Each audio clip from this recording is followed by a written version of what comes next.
The cursor blinked at me like it was daring me to try again. I'd filled out the form 4 times now. 4. Each time I clicked Submit, the system kicked it back with a red error message that read, "Your expedition route overlaps a restricted environmental protection zone. Please adjust your coordinates." It didn't say which coordinates, or why the zone was restricted. It just hovered there like a bureaucratic middle finger. I rubbed my temple and leaned back in my chair, staring at the maps on my second monitor. The route I'd plotted wasn't anything radical. Classic southbound trek from the Ross Ice Shelf toward the pole, solo pull, 35 days max. I'd done worse for less money and more frostbite. But now the International Antarctic Environmental Protection Council wanted me to use a predefined corridor, a narrow one. A corridor. I opened the PDF they'd sent me, again. The route it prescribed was a digitally straightened ribbon of approved terrain, about 12 kilometers wide, cutting across the eastern plateau. It looked less like an adventure path and more like a shipping lane, or a leash. Corridor alignment ensures safe navigation, logistical support, and ecological preservation, the fine print read. I read that part in the voice of a bored diplomat. Below that, in smaller font, was the real message. Deviation from the approved path voids emergency services and monitoring assistance. Translation: You step outside the line, you're on your own. I sighed and took a sip of cold coffee that had been sitting too long. Then I clicked over to the public satellite map service and zoomed in on the route area again.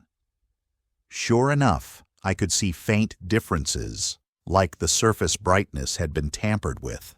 Subtle, almost imperceptible compression artifacts, as if someone had blurred a section just enough to hide something without drawing attention to it. I wasn't a conspiracy nut, but I'd worked enough remote expeditions to know that when governments hide something, they don't make it invisible. They just make it uninteresting. So I tried a different angle.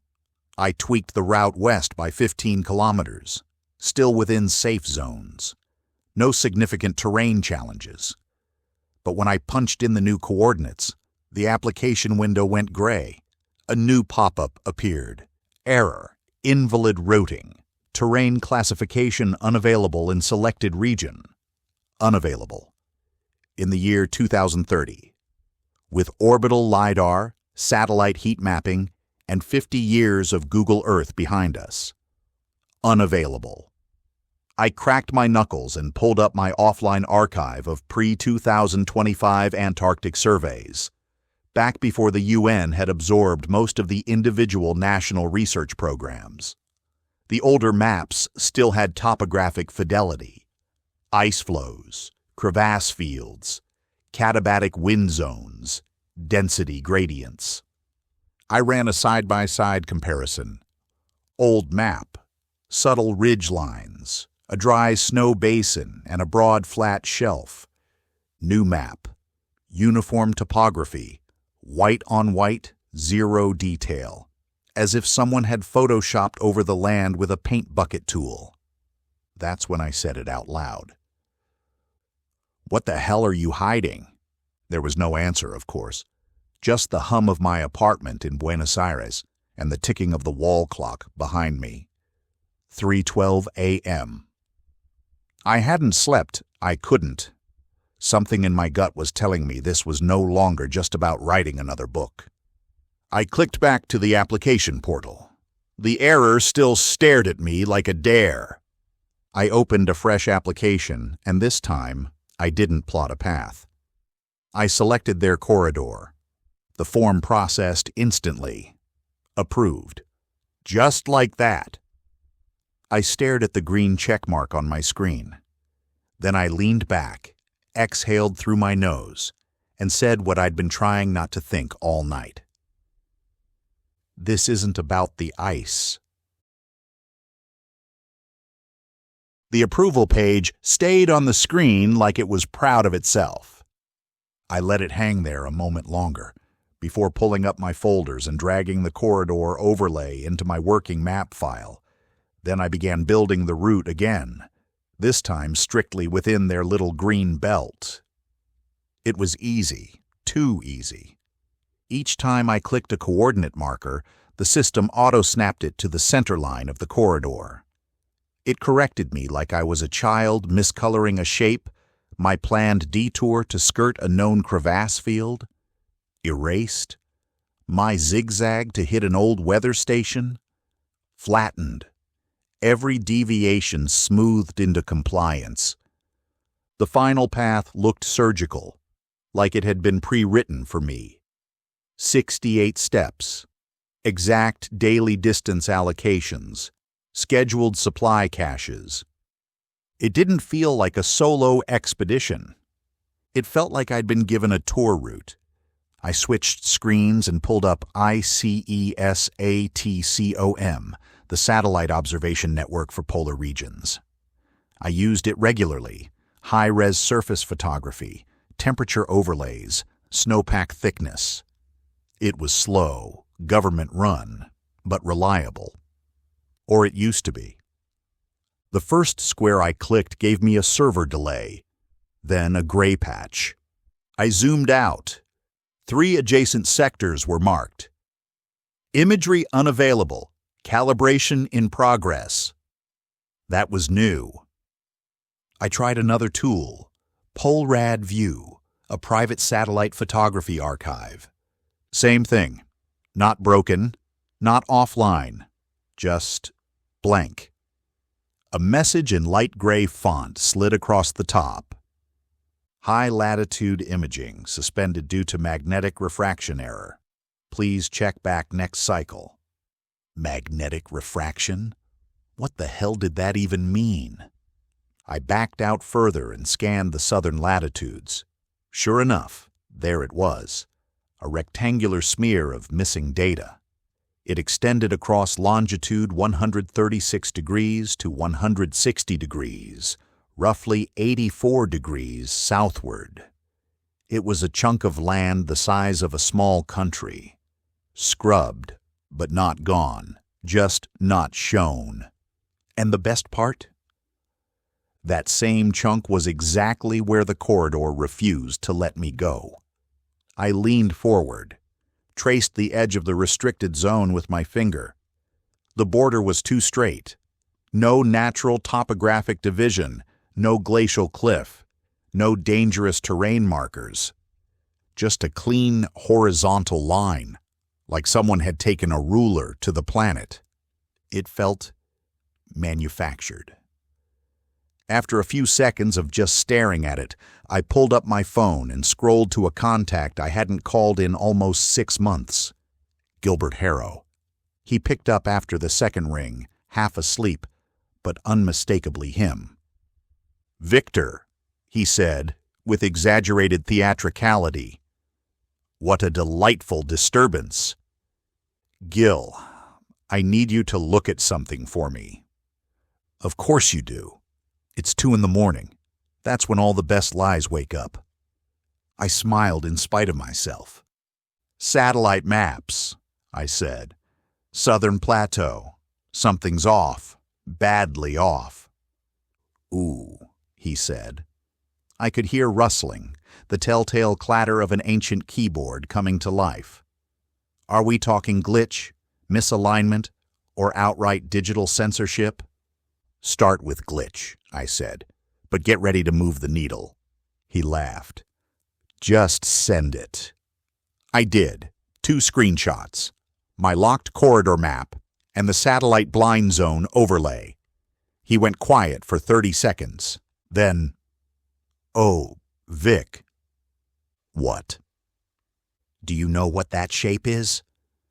"It's a rectangle." "It's the rectangle. You've officially entered Flat Earth Theory Zone, my friend." I sighed. "Don't start." "I'm serious. That zone? That's the one the old map makers called the Wall Quadrant. That's where they say the ice ring is thinnest, easiest to detect curvature anomalies. I leaned back in my chair. You don't believe that crap. I don't believe it, he said. But I've seen enough patterning to raise an eyebrow. The overlay matches old amateur tracings from declassified military flyovers. One guy even claimed that GPS starts drifting once you get close. I said nothing, because mine already had. Ignore the theory, Gilbert said. Just ask yourself this. What kind of landmass gets censored from every mapping system at once? I exhaled slowly. An unstable one. Gilbert laughed softly. No, my friend. An inconvenient one. Gilbert's voice always had this unnerving ability to hover between amused and deadly serious. It made him dangerous at parties and worse in arguments. Now, hearing it crackle through the speaker, I remembered exactly why I'd started avoiding these calls when I was deep into a project. You know, the earliest UN flyover maps of that region show faint curvature breaks, he was saying, rifling through some digital archive. It's in the margins, though always omitted from final publication. A few researchers caught on in the 70s. Then they disappeared, into tenure. Gilbert. Yes. Send me the overlay. Which one, the satire version or the real one? I paused. Start with the satire. He cackled like a delighted crow. A moment later, a file pinged into my inbox. Ice ring _overlay _alt_theory3 _vfinal.png. I opened it. It was a low-res map, a mocked-up globe flattened into the old azimuthal equidistant projection. It looked like the emblem of an airline from the 1950s. Around the edge was a continuous ring labeled the Antarctic Barrier. At the center, a pinpoint marked Known World. Overlaid across it in translucent green was my approved IAEPC corridor. It aligned perfectly with a narrow slice of space between two massive curtain-shaped formations, one of which lined up exactly with the region I hadn't been able to see in the satellite feeds. It's a joke, Gil. No, it's a pattern. All jokes are patterns pretending not to be dangerous. You're not helping. Not trying to. I'm just saying you're not the first person to notice something odd about that part of the world. You might just be the first to walk into it with a permit and a book advance. I stared at the screen. I wanted to laugh. I really did. But the corridor, the real one, the one I had fought for 2 weeks to gain access to, fit the theoretical map so tightly that if you'd told me it was part of the design, I'd believe it. I didn't say that out loud. Gilbert, I said slowly, what do these people think is out there? Past the wall? Depends who you ask, he replied. Some think it's a barrier. Some say it's the edge of the system. A few believe it's just nothing, like actual nothing, not space, not vacuum, just non-being. That's comforting. The key idea is that the Earth isn't a sphere.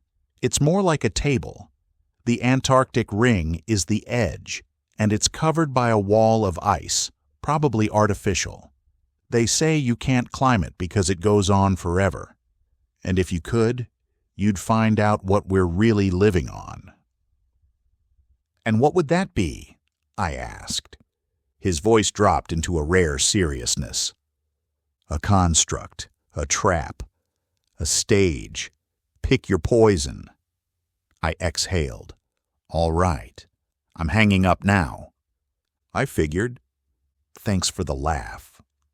Vic, he said, I know you don't believe any of this. You don't have to. I paused. So why send me the map? Because someday soon, you'll reach a place where the numbers don't add up. And when that happens, I want you to remember that someone else saw the pattern too." I didn't answer. I closed the call. Then, without thinking too hard about it, I saved the overlay image into a private folder, hidden, not deleted, and closed the laptop. The clearance contract arrived at 7:42 a.m. I hadn't slept.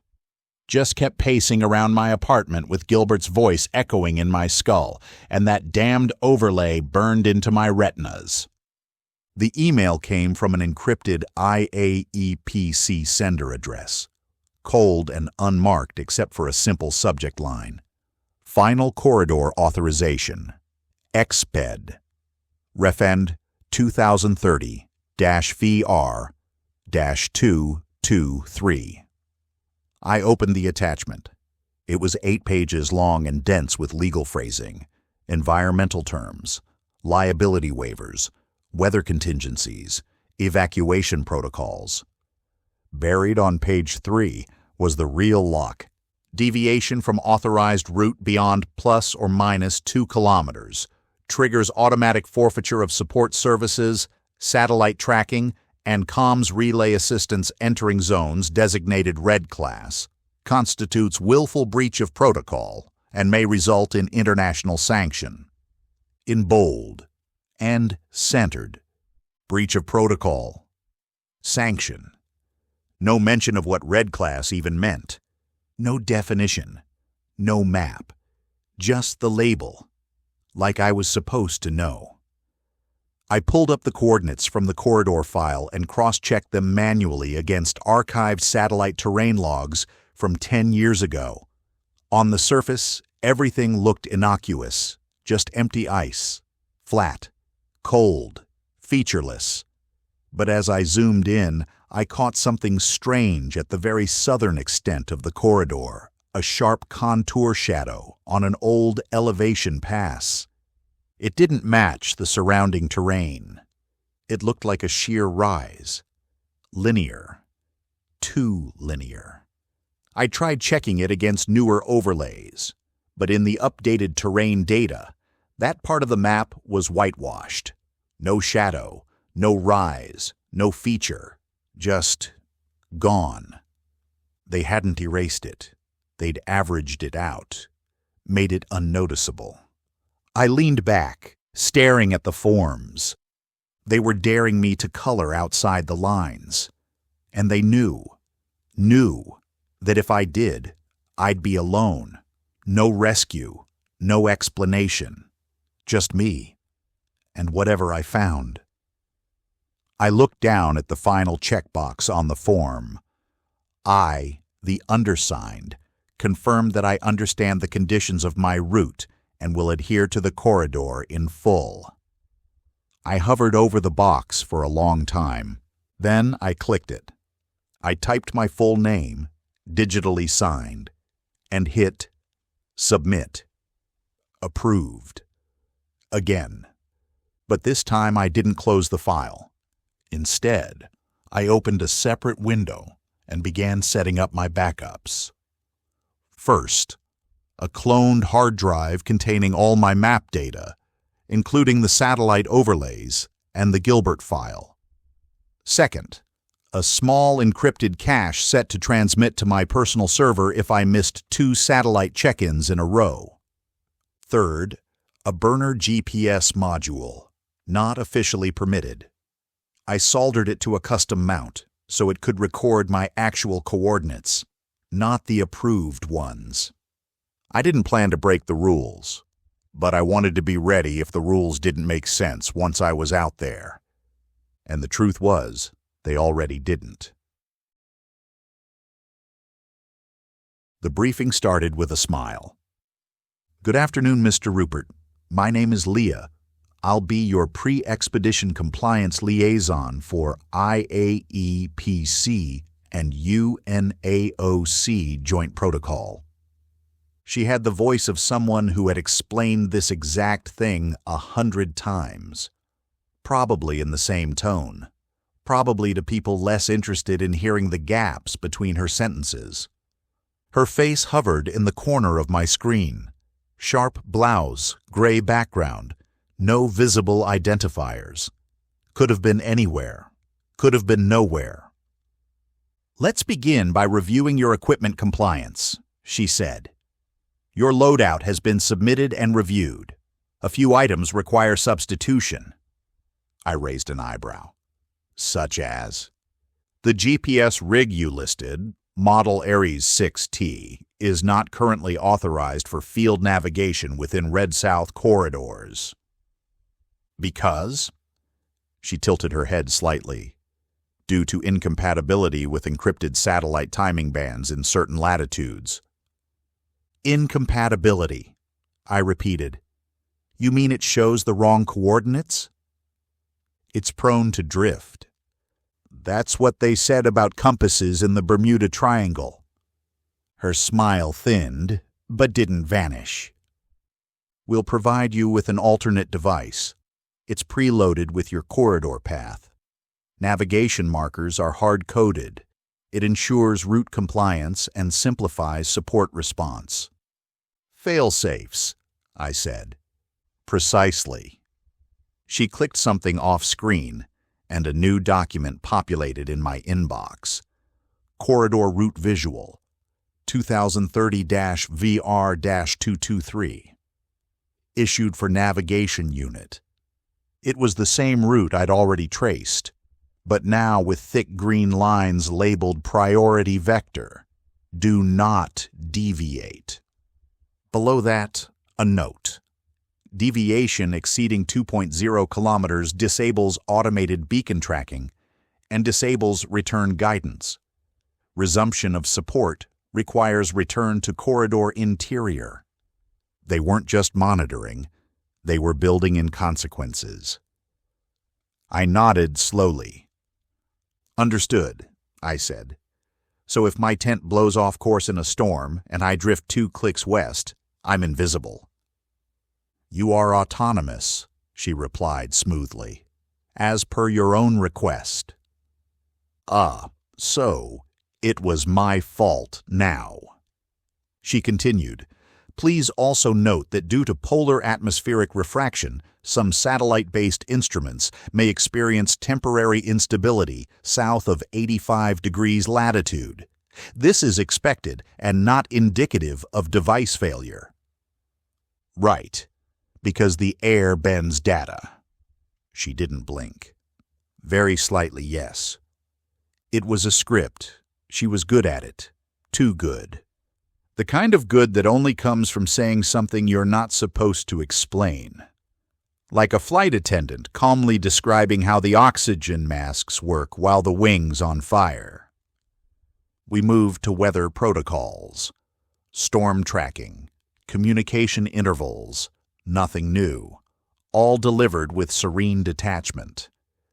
Then, at the end, she said, "We appreciate your cooperation in complying with the international corridor structure. Your story may inspire others, but your compliance ensures the integrity of all future exploration efforts." Inspire. Integrity. She might as well have said, "Don't look over the edge." "Thank you," I said.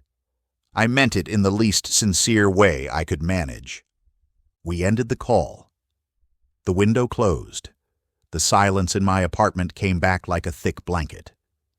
I reached for my pack. The burner GPS module was already wired and tucked beneath the lining. My own maps, every contradictory one, were printed and rolled into a dry core tube sealed at both ends. The hacked signal transmitter was wrapped in insulation foam and stuffed into the solar kit. They'd given me a leash, but I'd packed a knife. The plane wasn't a plane. It was a flying cargo box with seats bolted in, loud, hot-breathing engines and cold air sneaking up through the metal seams. A UN contractor bird, no logos, no seatback trays, just a thick blue strap for a seatbelt, and a laminated card telling me where the emergency axe was. We were headed to Latitudo Station, the southernmost civilian logistics hub still allowed to operate seasonally. From there, a small ski-equipped plane would take me to McMurdo. Then it was all boots and sleds. I sat alone near the rear bulkhead, duffel at my feet, fingers numb from the thin insulation gloves I'd kept on too long. I pulled out my recorder. Gilbert had sent me a message the night before I left. Said it wasn't urgent.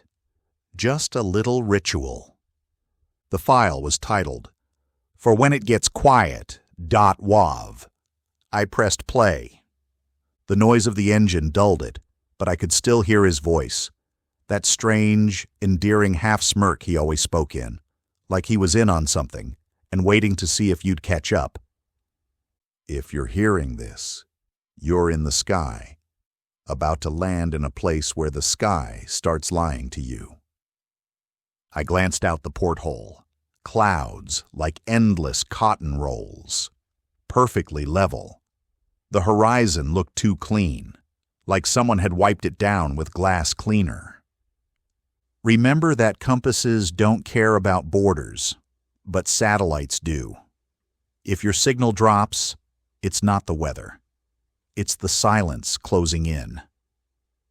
I shifted in my seat. I know you don't believe me. That's fine. You're a man of lines and routes and meals measured in grams. But humor me. Humor the idea that maybe we've all been walking in circles, and the only straight lines are the ones we're not supposed to find. A long pause. Anyway, if you do find the wall, throw a rock over for me. I smiled. Then came the last line. They say Antarctica is the lid, the key, the lock, and sometimes the cage. The audio clicked off. I stared at the recorder for a long minute, the engine droning under it all, steady and uncaring. Outside the window, the white horizon hadn't curved. It just stretched, like a sheet pulled tight.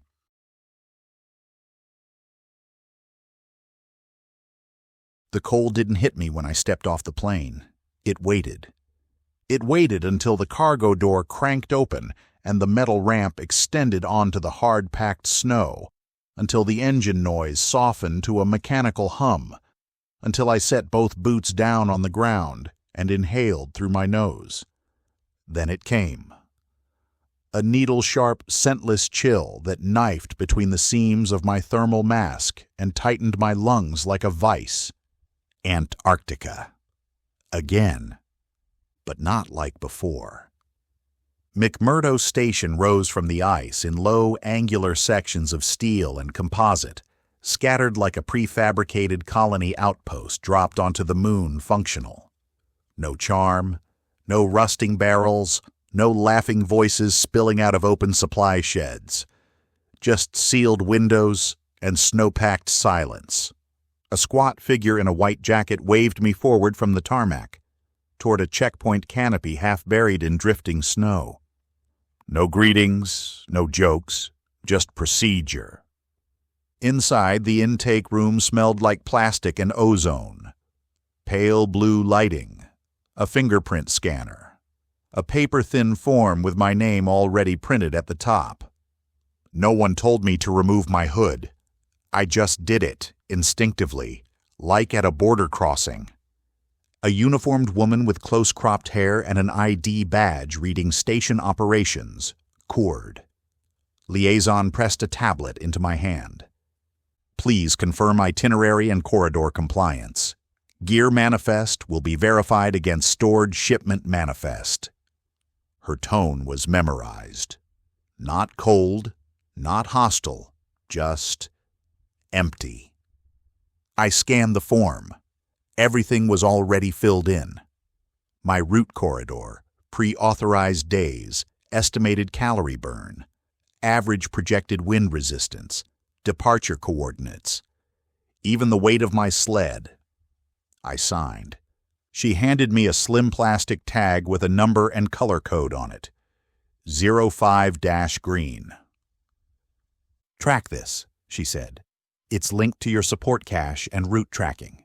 Do not detach it unless instructed. Can I see the data it's collecting? I asked. No, she said without missing a beat. Please continue. That was the welcome. No briefing, no station orientation, no exchange of names. Just scan, sign, tag, move on.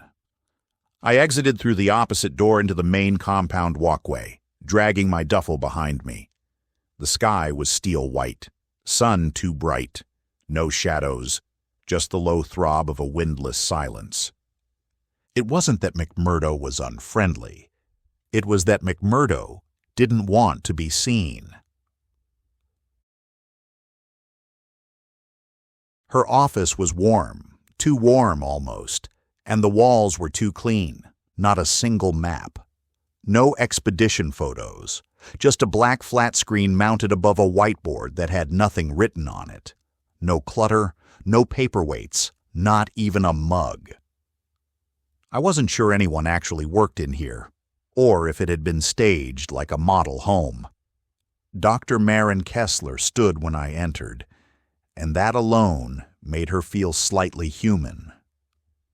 She was tall, somewhere in her late 30s, sharp eyes behind rectangular glasses.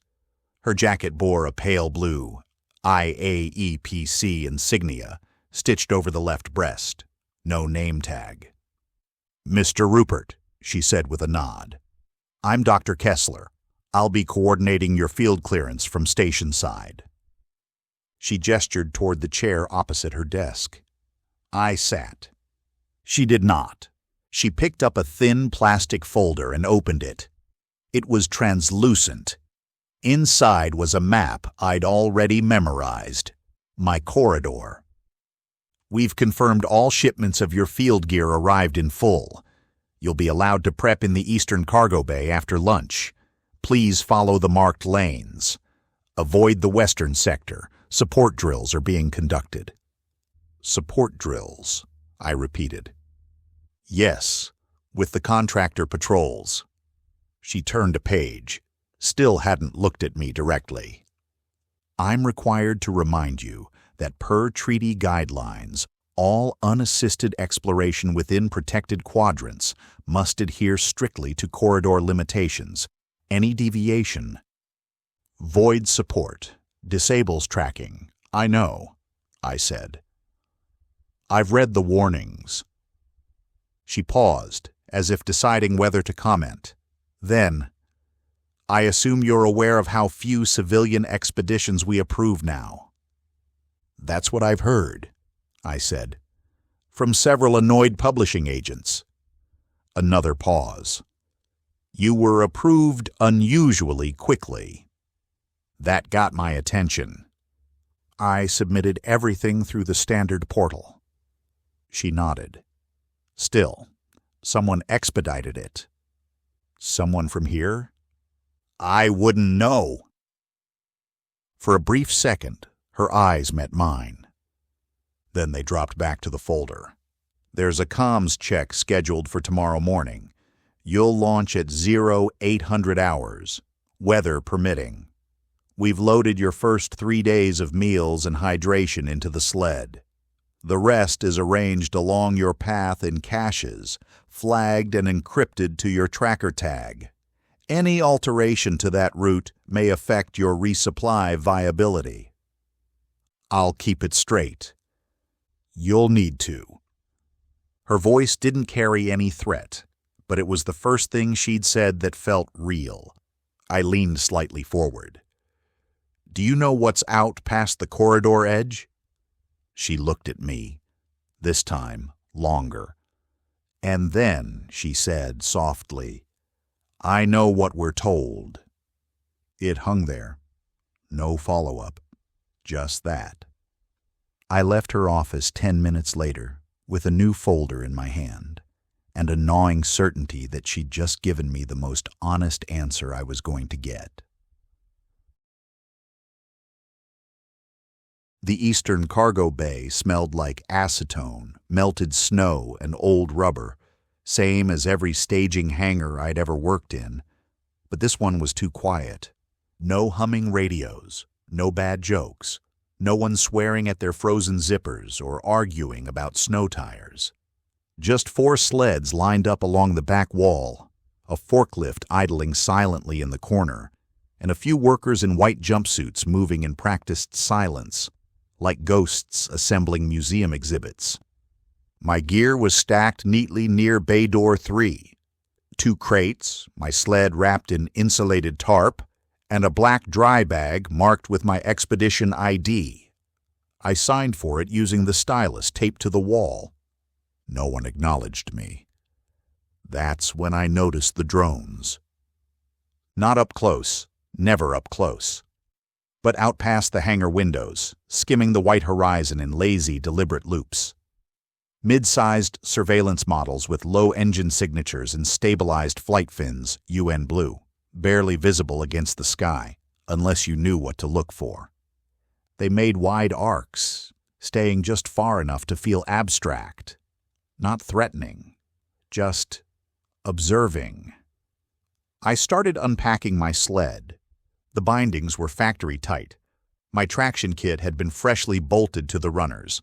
Unusual, considering most of us preferred to do our own modding. But here, it was clear. They wanted control from the moment I touched the ice. One of the mechanics, a thin guy with frost-chapped knuckles and downturned eyes, hovered nearby, adjusting another sled. He hadn't looked at me since I walked in. I checked my solar patch mount, flexed the hinge, tested the latch. Everything was precise. Too precise. I reached for the burner GPS I'd tucked inside my sled's false panel. Still there, still dormant. Then, just as I was sealing it up, the mechanic passed behind me. No sound, just a slip of motion in my periphery. And a whisper. "Stay on your line." I froze, turned. "What?" He didn't look at me, just kept walking. Picked up a box, shifted it 2 meters left, didn't speak again. I stood there, heart ticking in my throat. Stay on your line. Not be safe. Not watch for storms. Not good luck out there. That was a warning, not advice. I finished sealing the sled.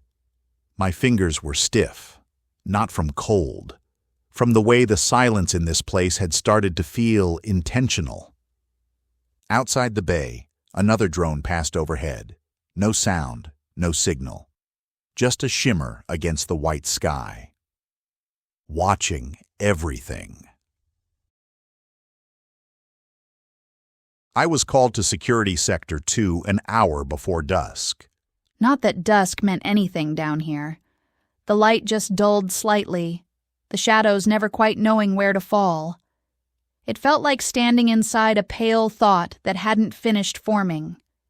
The security wing was cleaner than the labs, low-lit hallways, a glass wall with mirrored panels, no armed guards, no barking, just a cold quiet you didn't want to disturb.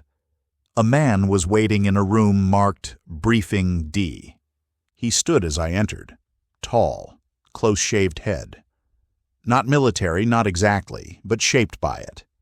His jacket bore the UNAOC crest, a flat earth map wrapped in olive branches, bordered in gray. He extended a hand. "Lieutenant Samir Alvis, thank you for your time." I shook it, firm, dry, no rings, no insignia beyond the patch. He gestured to a seat across from a metal table. The room had no windows, one door, no screens. "This is just a formality," he said. "We conduct a profile discussion with every solo expedition permitted south of 84 degrees. "Discussion," I repeated. "Not an interrogation." His smile was small, measured. He took out a digital slate and laid it flat on the table between us. Name: Vic Rupert. Age: 42. Country of residence: Chile. Profession: non-fiction author. expedition memoirist, noted for minimal-style prose and logistical independence, no known affiliations, no formal military background. He looked up. "You've been to the Arctic, the Sahara, the Himalayas, but never Antarctica." "Not until now." "Why now?" It wasn't an aggressive question, but it was a strange one to ask during a security briefing. "I needed something real," I said. "Raw. I don't write about places until they try to kill me." That got a slight twitch of the lip. He tapped something on the slate. "And what do you expect to find on this route?" "Ice, cold, thin air, boredom." "And beyond that?" I looked at him. "What's beyond it?" He held my gaze. Didn't answer. Instead, he slid the slate forward. On it was an image, blurred satellite footage from a high angle, over a vast, flat plain of ice. A corridor was marked in green. A small red zone flared at the edge like a burn scar. "Do not cross this line, Mr. Rupert," he said softly. "We cannot guarantee your safety if you do." I studied it. The red zone was unlabeled. "What's in there?" I asked. He tilted his head slightly. "Nothing you need for your book." I sat back. "And if I do cross it?" He tapped twice on the slate. The red zone flashed, then vanished. "You won't." Silence stretched. He stood. "That's all. Enjoy your final night here." I rose. At the door I turned. "Just out of curiosity, do you brief everyone this way?" His smile didn't reach his eyes. "No, Mr. Rupert. Most people don't ask questions." McMurdo slept strangely. No real night, no real day, just shifting temperatures and artificial lights dimmed on a timer. Outside the bunk window, the sun hovered like a pale coin on a string, never fully setting, never fully rising. I couldn't sleep. Too much noise in my head, too much silence around me. So I sat by the small, triple-sealed window in the corridor between the mess and the dorms, sipping rehydrated tea from a thermos and watching the edge of the base. That's when I saw it. A snowcat. Moving slow, its tread slicing the hardened crust, humming steadily toward the far ridge that curved just beyond the main structures. No markings, no trailer. Just the front cab, headlights dimmed low. It moved like it had somewhere specific to be. But the ridge it was heading toward, Sector West, was one of the areas marked restricted on every map I'd been given. The same place Dr. Kessler had told me not to go near. The same place the drones kept circling without ever approaching directly. The snowcat climbed the incline and crested the top, passing out of view. I waited. 5 minutes. 10. 20. No sound, no return. It didn't come back. I didn't see it again. The next morning, I joined the early crew at the mess. Thin coffee, powdered eggs. 2 mechanics sat 3 tables away. Quietly chewing in silence, I recognized one of them. The same man who had whispered to me in the cargo bay. I kept my tone light. "Busy night?" I asked. "I saw a snowcat heading west. Supply run?" No one looked up. No one spoke. They didn't ignore me. It wasn't that. It was worse than that. It was like I'd said nothing at all. I watched the mechanic who had warned me, watched his jaw tighten just slightly, just for a second. Then he picked up his tray and walked out without a word. I went back to my bunk, sat down, and clicked on my recorder. My voice sounded flat in the stale air. "Rupert log, morning before departure. Saw an unmarked snowcat head west over the ridge just after 0200. No return observed. No acknowledgement from station personnel. Not paranoia. just off-script behavior. Watching now feels like the wrong word. It's more like being shaped, like the shape of the corridor, like the shape of the answers I keep not getting. I stopped the recording, and for the first time since I arrived, I felt it. Something I hadn't let myself name yet. Not fear, not suspicion, design. The snow cracked beneath my boots like dry parchment as I stepped away from the hangar. Windless, cold. The kind of cold that didn't bite. It waited, still, watching. Dr. Kessler stood a few meters behind me, clipboard in hand. No coat, no smile, no wave goodbye. Just a nod. "Tracker engaged," she said, not looking up. "Cache 1 is active. You're clear." I gave a half salute with my gloved fingers. "See you in 35 days. She didn't answer. I clipped into my sled harness, checked the bindings twice. The sled creaked under the tension of the tow line. Gear lashed down tight, dry bag sealed, the hidden GPS module tucked away beneath the false compartment. I tapped my burner device once, making sure it was still offline.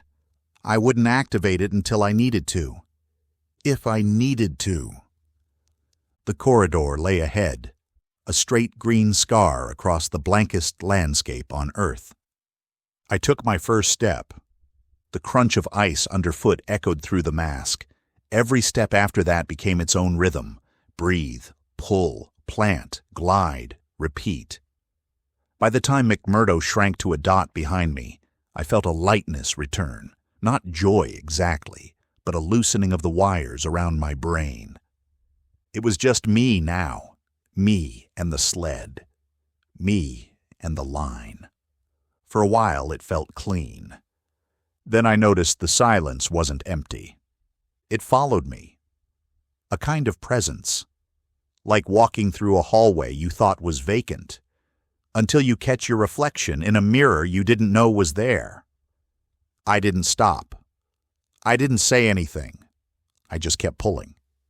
By day 2, the snowpack had smoothed into what some call the white ocean, an unending plain of wind-polished crust, no breaks, no features. The kind of terrain that made distance feel like a suggestion, not a fact. I checked my GPS around noon. Something was off. The waypoint looked right.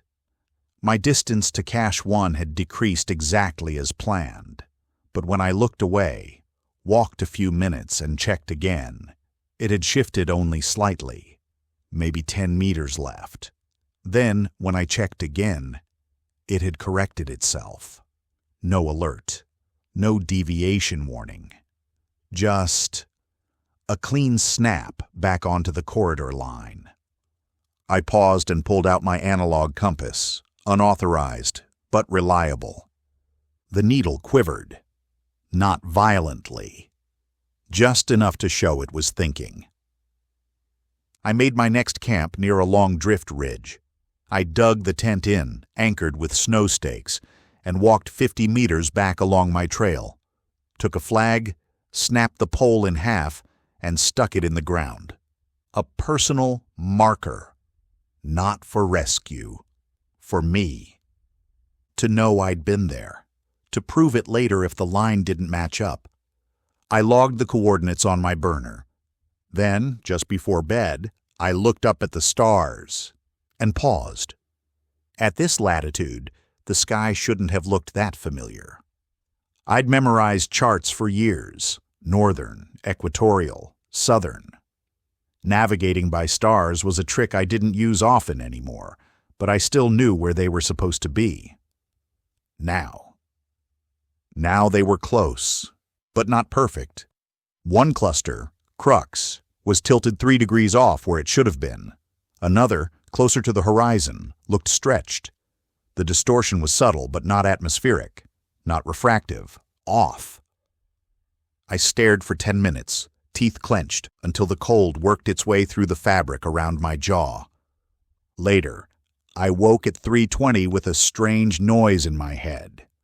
a low hum. At first, I thought it was my blood pressure or wind cutting through the vestibule. But when I unzipped the tent and stepped outside, the air was still. I removed my headgear. The hum was still there, faint, mechanical, like an engine idling far below the ice. When I stood still, it faded, but when I moved, even slightly, it returned. Then I looked up. There was a shape in the sky, black, small, fixed, not blinking, not drifting. It wasn't one of the drones I'd seen at McMurdo. It wasn't moving at all, just hanging there. I watched it until my eyelashes frosted. Then I went back inside and didn't write anything down. Cache 1 was waiting exactly where it was supposed to be. Sealed, intact, flagged with a high-visibility pole and a stamped code tag that matched my manifest. But something about it felt wrong. The snow around it wasn't soft. It was packed down in a perfect circle about 2 meters wide. Pressed, not drifted. No footprints. No tire tracks. Just compression. Like a weight had settled over it, slowly and evenly. I knelt and checked the lid. The tamper seal had been re-stickered. I know that sounds paranoid, but I've worked with field caches before. The adhesive patterns never line up the same twice. This one was reset like a factory install. It looked like it had never been opened, and yet something told me it had. I opened it. Everything was there. Rations, batteries, a redundant comm stick. Nothing disturbed. But in the snow behind the cache, just beneath the crust, I caught a glimpse of something unnatural. An edge. I chipped gently at it with my multi-tool until the shape revealed itself. A groove. Shallow. Polished. Not carved by wind or tool. It formed a sharp-angled geometric arc, clean enough to reflect light from the low sun. It was metal. I didn't touch it again. I repacked my sled, left the cache, moved another 3 kilometers before setting up camp again. That night, I finally recorded a voice entry. Day 3 complete. Cache 1 accessed. Possible signs of prior disturbance. No loss of materials. Coordinates logged. Noted mechanical hum. Persistent. Variable depending on movement. Unconfirmed aerial presence. Will attempt triangulation tomorrow. Compass showing irregular sway. GPS course correcting after short delays. Either something's wrong with my senses, or the corridor is watching back. I saved the file. Then I lay in my tent, listening to the stillness outside, and for the first time since I left McMurdo, I started wondering if Gilbert's joke had been less of a joke and more of a map. The closer I stayed to the center line, the easier everything became. I'd expected some resistance, minor crevasse dodging, snow drifts reshaped by wind, maybe the occasional wrong angle in the sun's glare. That's what you prepare for in Antarctica. Small punishments, slow suffering. But here, it was clean. Day 4 passed like a training exercise. The terrain was smoother than it had any right to be. Even with the sled behind me, the glide was almost frictionless. No sudden sink points, no crust breaks. The wind barely cut past my mask. It wasn't natural comfort, it was manufactured predictability. I checked the GPS every hour. Every time, it confirmed. Position locked. Vector holding. No deviation. No drift. The signal was perfect. Too perfect. I'd used these systems on 3 other continents. Normally, out here at this latitude, you'd expect signal dropouts, at least some stagger. But now, it tracked like I was on rails. And not just the GPS. The terrain itself began to feel pre-written. Ahead of me, a low shelf rose gently to the right, followed by a broad, shallow basin, exactly as shown in the corridor profile, PDF. Down to the angle, the grade, the way the light touched the ridgeline. Like I was walking through a rendered landscape instead of a living one. I slowed my pace, narrowed my eyes behind the goggles. There's a term in video mapping, terrain baking. When 3D game engines pre-calculate the shape of a landscape to save memory, they flatten out unnecessary details, leaving only the important ones visible. It saves space, and it makes the world feel artificial once you notice. This corridor felt baked, compressed, too smooth in the places where it should be rough, too symmetrical where nature would have been lazy. I pulled out my analog compass, held it steady. It pointed true north, unmoving. I turned 5 degrees off the corridor line. The needle twitched, only once, but enough for me to see it. I stepped back onto the center line. Steady again. I stared out at the empty white field ahead, every flagged marker spaced evenly, as if measured by a machine. Each one was perfectly vertical, not a single lean. No wind shearing the flags, no weathering. As if they'd been planted yesterday. It made me feel like I wasn't walking across a continent. I was walking through a model of one. On the 5th day, I decided to test the edge. It wasn't a bold move, just a drift, a subtle veer off the path, the kind you could call accidental if anyone asked. I kept the GPS tracker on my vest but turned the screen away from me. Let the steps decide. I moved 10 meters off center. The snow felt the same, at first, but then the wind changed. It wasn't the kind of shift you'd normally notice out here. No gusts, no direction reversal. Just a change in texture, like the air had taken on weight. A slow, thick push against the mask filter. My breath took half a second longer to pull. I paused, pulled out my thermometer. The external probe read minus 28 degrees Celsius, then minus 31 degrees Celsius, then back to minus 28.1 degrees Celsius. It jittered like it had lost confidence in itself. I took another 2 steps west. The wind began a low whine, the kind that doesn't move snow but sounds like it should.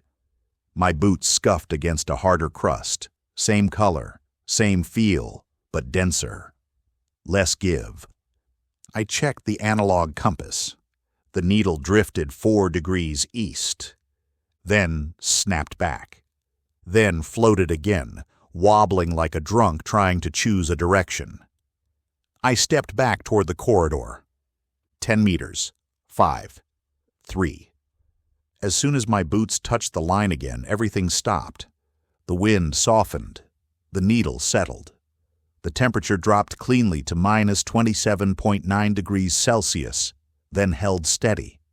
I didn't move for a while, just stood there, heart tick-tick-ticking against the base of my neck, watching a flag flutter 20 meters ahead. It was a boundary, not a metaphorical one, not a policy line, a designed one. I kept moving, but slower now, not because of the cold, because of the feeling.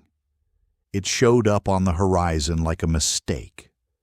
Just a faint vertical line rising out of the white, maybe 200 meters ahead and 10 degrees east of my route.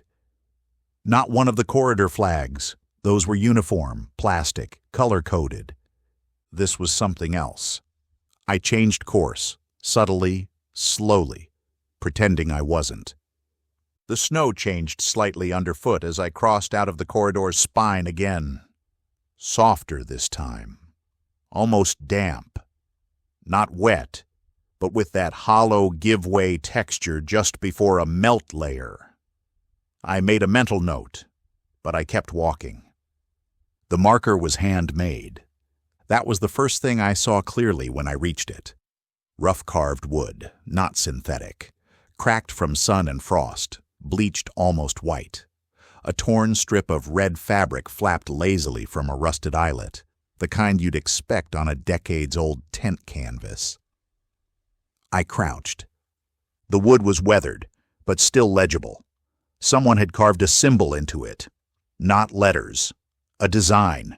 A circle with a single horizontal line slicing through the bottom half. Not any expedition logo I recognized. Not military, not scientific, not local. Something else. Something personal. I brushed the frost away and looked around. No footprints, no gear, no note. Just this forgotten stake sticking out of the ice in no man's land. I pulled out my official GPS unit and tried to drop a waypoint. It blinked. Then auto-snapped back to the corridor path. I tried again. It deleted the point without warning. Just a blink, and it was gone. I stared at the device. The map on screen had no memory of where I was standing. To it, I wasn't here. I pulled out my burner GPS instead. Cold metal. No interface smoothing. No wireless sync. I manually logged the coordinates, tucked it away. This place was real, whatever the corridor thought. I stood, and for the first time since leaving McMurdo, I felt like I had found something not meant for me, or maybe meant only for someone like me. Someone who didn't stay on the line. That night, I set camp earlier than usual. I didn't want to keep moving, not with that marker still on my mind, not while I could still see it, barely, through the long sweep of snow behind me. It leaned just slightly to the side, a crooked tooth on an otherwise perfect jawline. I lit the stove, ate half a ration, tried not to overthink the fabric, red, torn at the corners, not frayed by time but by violence. I kept seeing the groove in the wood where the symbol had been carved, the circle bisected by a line, too straight to be done by hand. Not decorative, meant for meaning. After eating, I pulled out my drive, plugged it into my backup reader, brought up 2 sets of topographical files, one from 2021, before IAEPC went fully centralized, and one from last year, the latest issue, stamped vetted for civilian use. I overlaid them, and there it was. In the older version, a soft string of minor elevation ridges ran just east of my position, small glacial ripples, nothing dramatic, but real. You could see them clearly. Slight shadows, variance in snowpack thickness. Sastrugi waves formed over decades. In the newer file, gone. Erased. Completely. The entire area flattened like a snowfield in a windless vacuum. Not even the suggestion of depth. Like someone had white balanced the earth. I zoomed further. Coordinates matched, but features didn't. The land I was standing on was real, but the map no longer reflected it. It wasn't an error. It was an edit. And the edits followed the corridor, not just geographically but conceptually. Everything within it had been smoothed, pre-cleaned, sterilized, like the corridor wasn't just guiding me, but curating what I was allowed to experience. I opened my recorder. Log. Corridor map inconsistency confirmed. Archive 2021 files show topography not reflected in current civilian verified datasets. GPS logging outside corridor disabled by official unit. Burner continues to function. Conclusion. Data shaping confirmed. Further conclusion. Possible environmental shaping. I shut it off before I could say more. Because the moment I used the word environmental, I started thinking about the terrain like it was alive. And I wasn't ready for that. Not yet. I spotted it just as I was unpacking the sled.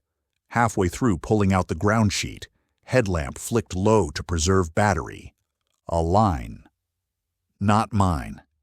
It ran parallel to the corridor, faint, almost erased, just a subtle depression in the snow crust, its shape distorted by time and wind. If I hadn't set camp 5 meters off center, I never would have seen it. At first, I thought it was a trick of shadow, but it held its curve. A sled track, narrow, single pull. Someone else had been here. I dropped the ground sheet, walked the line. The snow crunched differently under each step, like the weight distribution beneath it had frozen in layers. Whoever left it hadn't passed recently. The track was softened at the edges, glazed over with frost. But it hadn't been erased. It hadn't been corrected. It didn't belong to the corridor. I followed it, 100 meters, then 2. The line slowly arced away from the official route, drifting westward, as if the traveler had made a deliberate choice. Small at first, almost hesitant, then sharper. The track veered hard, like a curve taken late, a correction that came too late. Then it stopped. Abruptly. No marker. No trail beyond it. Just a mound of wind-packed drift that broke the arc like a shutter snapped closed. I knelt, dug with gloved hands, slow and methodical, not really expecting to find anything. But there it was. A wooden pole, splintered at the top.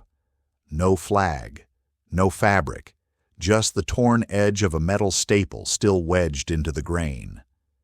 It wasn't from my route. Wasn't from any IAEPC cache. I didn't log the coordinates, didn't photograph it. I just stood there for a long moment, feeling the cold creep through my knees as I knelt beside the broken post. Then I whispered it aloud, more to the wind than to myself. Someone else didn't stay on the line. There was no drama to the decision, no hard angle, no flag to tear through. I just turned. 6 degrees west off the corridor's center line, then 7. I kept walking, waiting for something to stop me. Nothing did. Not at first. The sun stayed fixed in the high haze, a dull disk in a pale sky. My sled bounced in rhythm behind me, the runners biting into the packed snow with familiar sound and weight. My breath fogged the mask the same way it had for 5 days. My boots sank a little deeper, nothing unusual. I looked back after 200 meters. The corridor was still visible, flags still vertical, evenly spaced, that strange prefabricated perfection standing in the windless air. I kept going. 500 meters out, the GPS started stuttering. The screen flickered, then held. Searching signal. Then, signal locked. Position verified. Then back to, searching signal. I tapped it, smacked the casing once. Nothing changed. I pulled out my burner GPS and waited for acquisition. 1 satellite, then none. Then, static text. Coordinates that made no sense. Latitude reversed. Longitude climbing upward like an altimeter. It was like the system didn't know where I was anymore. I stopped walking. Snow stretched ahead in all directions, identical, indistinct, untouched. I unzipped my jacket pocket and pulled out the analog compass. The needle spun slowly. 1 full rotation, then another. Slower. Then stopped. Then drifted sideways. Sideways, like it didn't understand what direction meant anymore. There was no magnetic pull here. Just drift. I checked the sun again, but it hadn't moved. I couldn't say how long I'd been walking. Couldn't even say for sure I had been walking. The ground offered no markers. My feet felt heavy, not from effort, but from disorientation. There was no terrain anomaly. No cliffs, no strange formations, nothing to see. But everything around me was wrong. Subtly, completely. There's a kind of silence that feels natural, like the hush between gusts of wind or the quiet that settles right before snowfall. This wasn't that. This silence had density, a presence to it, like I'd walked underwater and hadn't noticed until it pressed against my teeth. Even the snow sounded wrong. My boots usually crunched, squeaked, or groaned, depending on surface depth and moisture. But now each step made a soft thump, like I was walking on thick felt. The sound didn't travel. It just died mid-air. I stopped and turned slowly in place. Nothing moved. The sled, still behind me, was silent. The little flag on my radio antenna didn't stir. There was no wind at all, not even breath across the snow. And the sun. God, the sun. It hadn't shifted. I'd been walking at least an hour since I broke from the corridor, maybe more, but the sun hadn't moved a fraction in the sky. Still that same pale coin, pinned in the same patch of cloudless blue. I did something I hadn't done since day one. I shouted. "Hey!" The sound left my mouth like it always did, but it didn't bounce. No echo. Just gone, like the air had eaten it. I stood there, breath catching in my throat, feeling the skin around my jaw tighten in a way that had nothing to do with cold. I reached for the thermometer in my outer pocket, checked the barometric pressure. It was off, not drastically, just enough. Lower than it should be at this elevation, not deadly, but different. Different enough to whisper that maybe I wasn't in quite the same place I thought I was. Or maybe I was somewhere that had been measured wrong. I walked a few more paces, felt the sled's weight change, lighter, like the drag was fading beneath me. I didn't log anything. I didn't write it down. I just kept walking. I almost missed it. A glint. That's all it was. Just a sharp reflection, too sharp to be ice, buried in the flat sameness to my right. I wouldn't have seen it if the sun hadn't caught it at the perfect angle. I veered off, slow and cautious. Not fear, just instinct. My boots hissed over the snowpack, the sled creaking behind me with a sound that barely existed in the air anymore. The object jutted from the crust at a shallow angle, maybe 20 degrees. No snowdrift around it. No recent shift. Whatever it was, it had been there a long time. I dropped to one knee and brushed away the top layer of powder with my glove. Cold metal, dull black. The corner of a blade, wingtip maybe, angled with no markings.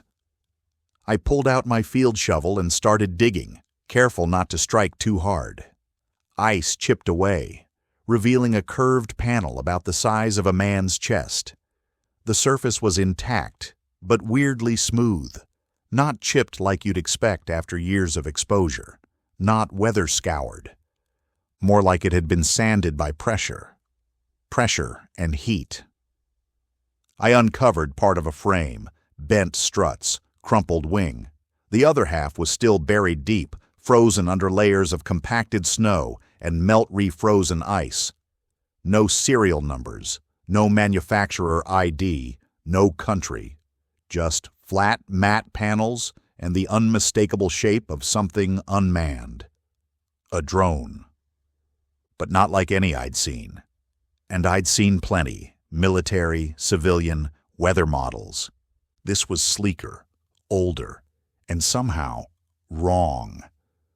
I pressed my hand to the surface. The metal wasn't ice cold, just cold, like it had absorbed some deeper warmth from the earth. I scanned the exposed pieces. Still no markings. Not even a warning sticker. Who builds equipment for Antarctica with no labels? Not an accident. Not a crash. There was no crater, no scarring, no impact pattern. The drone hadn't fallen. It had been placed, then buried, or had melted its way in. My breath steamed against the glass of my faceplate as I whispered to no one. "Who the hell left you out here?" The drone didn't answer, but the silence did. I set camp with gloves on and head low, keeping my motions tight and mechanical. Not because I was tired, though I was, but because I didn't want to think. Not about the drone, not about the silence, and definitely not about the way the light hadn't changed in 6 hours.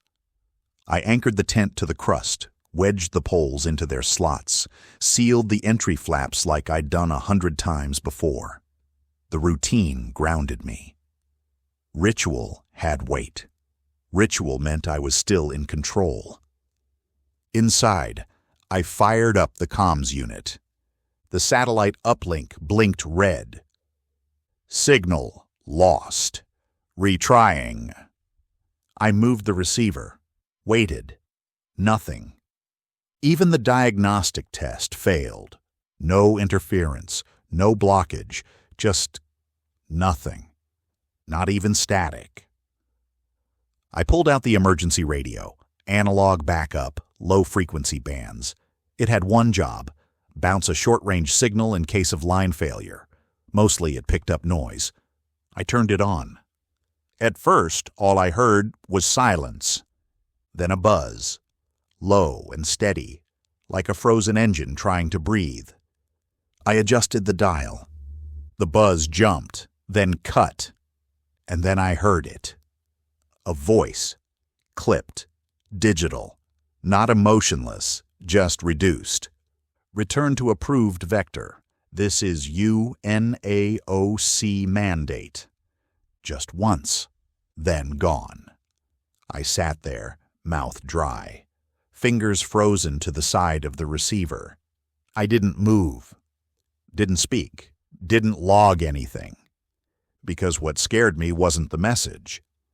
It was the fact that someone knew exactly where I was.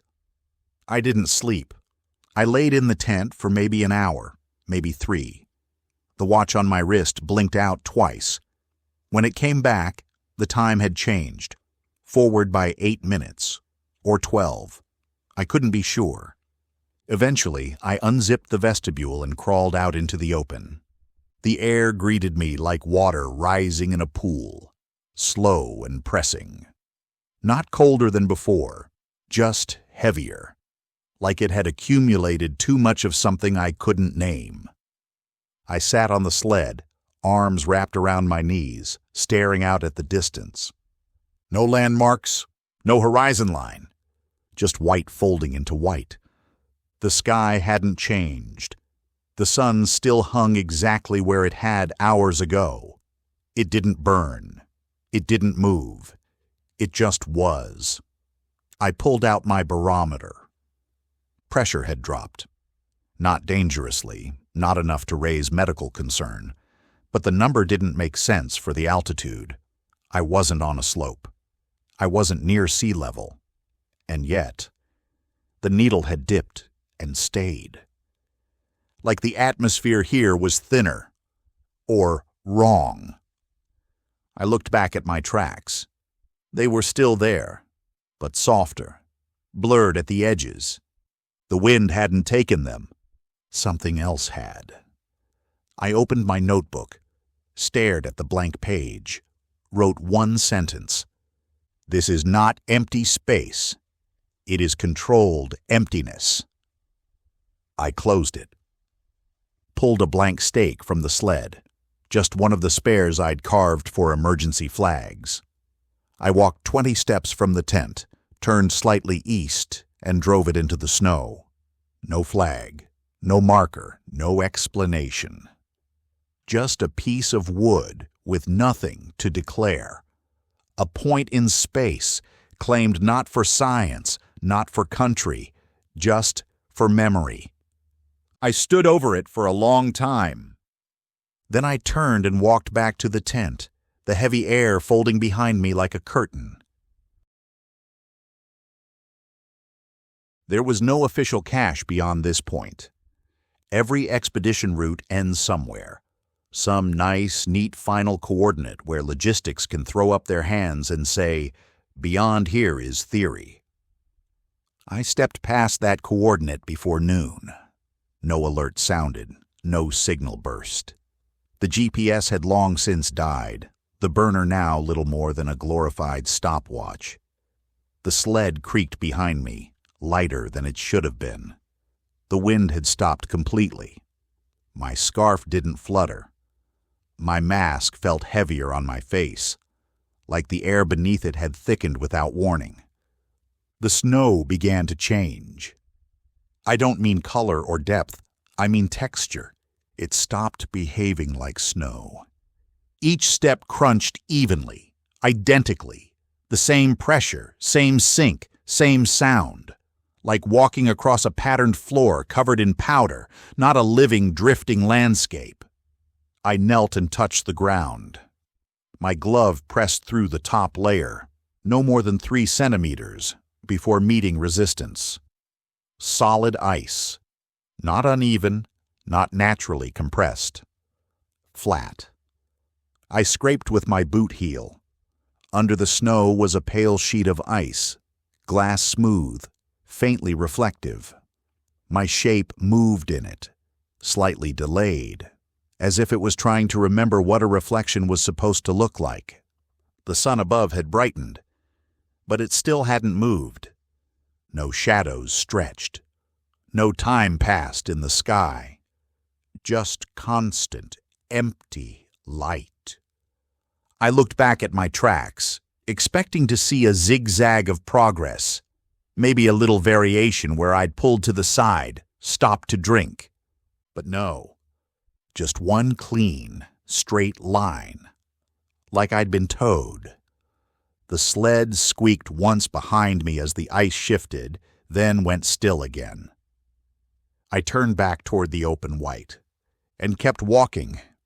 I saw them just as I was cresting a long, shallow drift, faint indentations trailing out like dashes across a page. Boot prints. Not mine. They were older, barely holding their shape beneath the surface crust, but I could still make out the heel angle, the toe pitch. The gait was long, precise, no stagger, no stop-start hesitations like a search grid would leave. This person wasn't looking for something.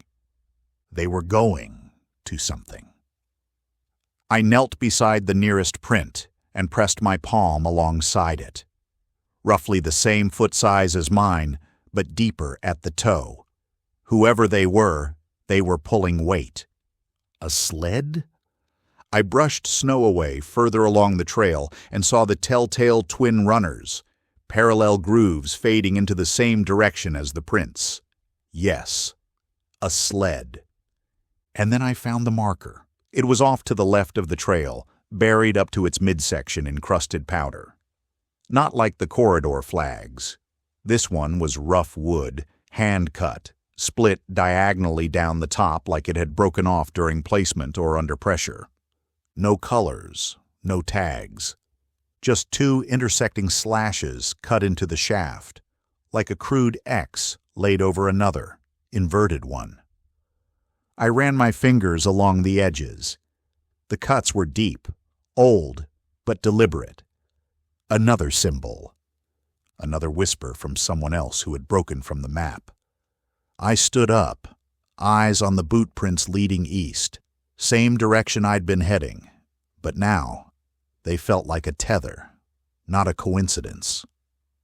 I followed, because whoever made those tracks had been trying to reach something, and I had a feeling they hadn't come back. The trail deepened, not in the snow, in time.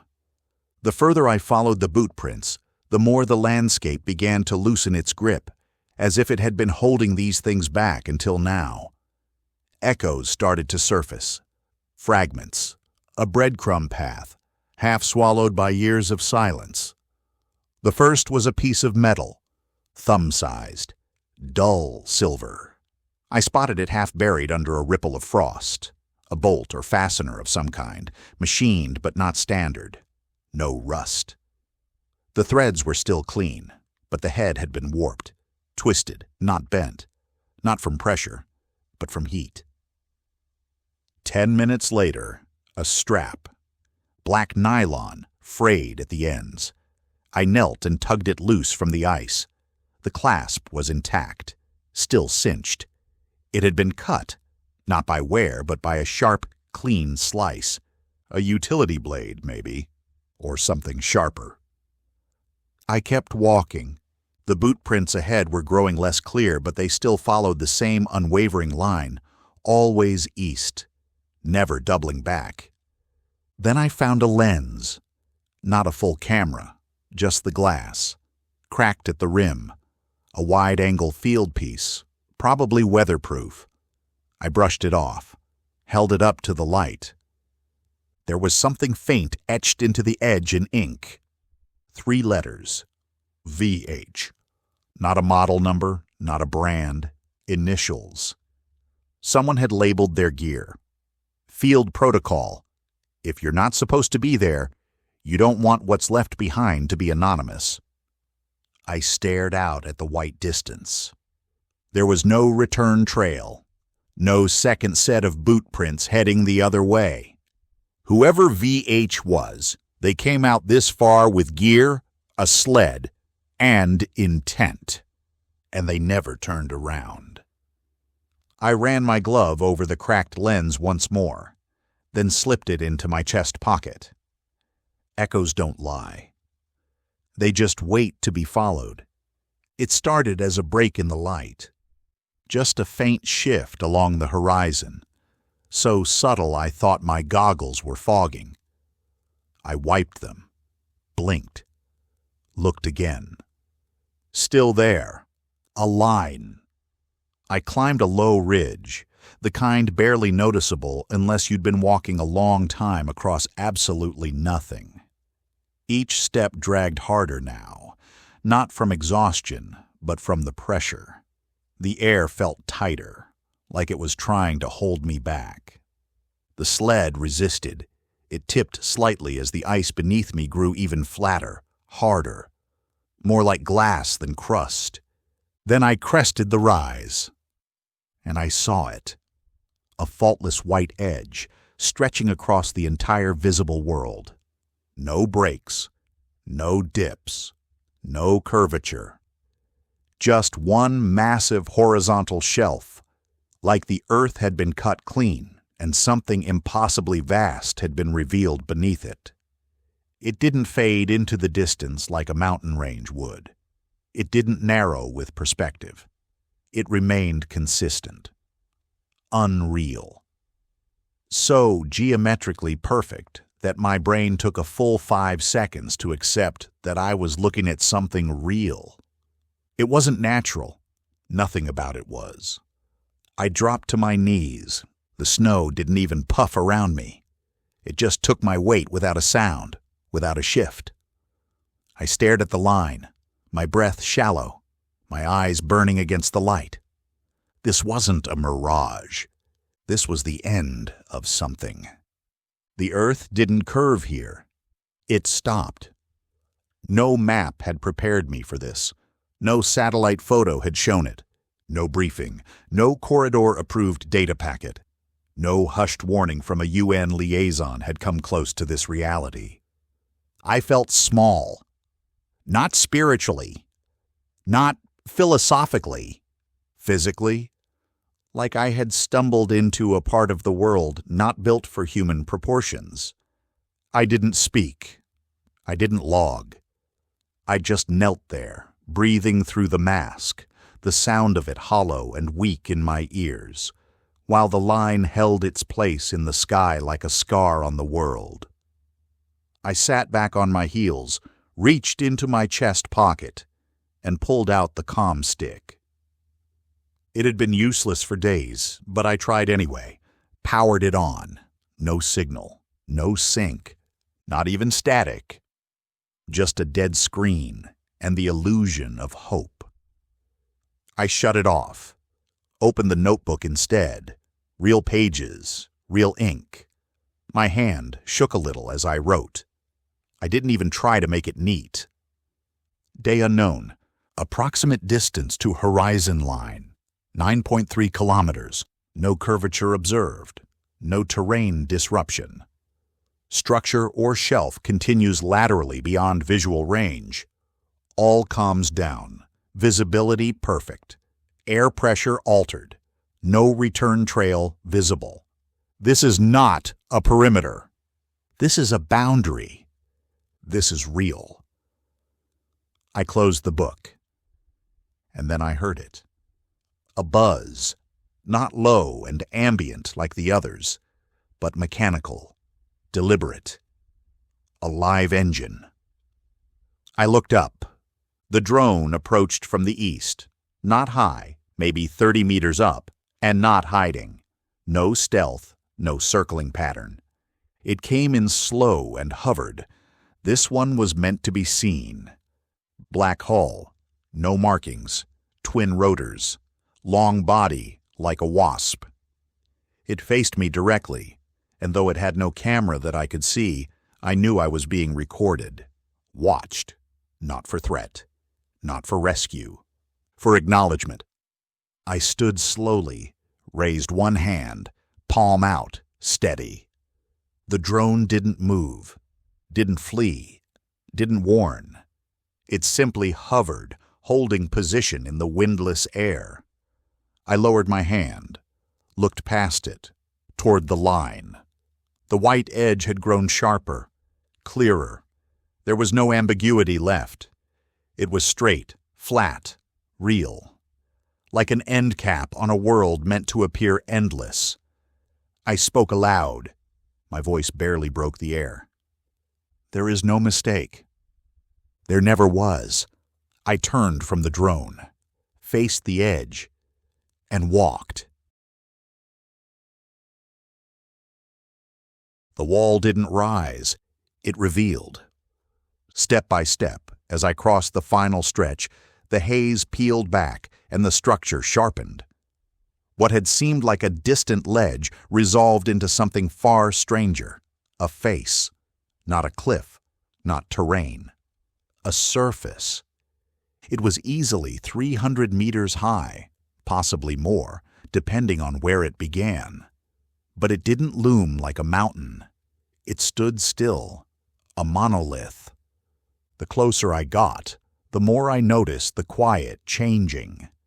It wasn't silence anymore. It was contained. The wind didn't reach this far. Sound stopped carrying. Even my breath inside the mask had a strange feedback, like I was speaking into a room with padded walls. The snow grew thicker at the base, not deeper, just denser. It resisted my boots differently, packed in hard, not by time, but by pressure, like something had pushed it down from above. My sled stopped gliding, started dragging. I unhooked it, left it behind. There was a smell in the air now, faint but unmistakable. Metal. Sterile. Like the inside of a hospital or the moment before a lightning strike. And the wall? It wasn't made of glacier ice. No cracks, no air bubbles. No drift lines from snowfall or erosion.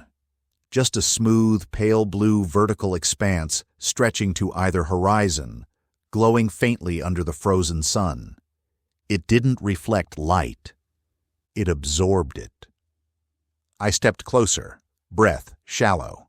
Each pace sank with the same uniform resistance. No uneven crust, no patches of powder.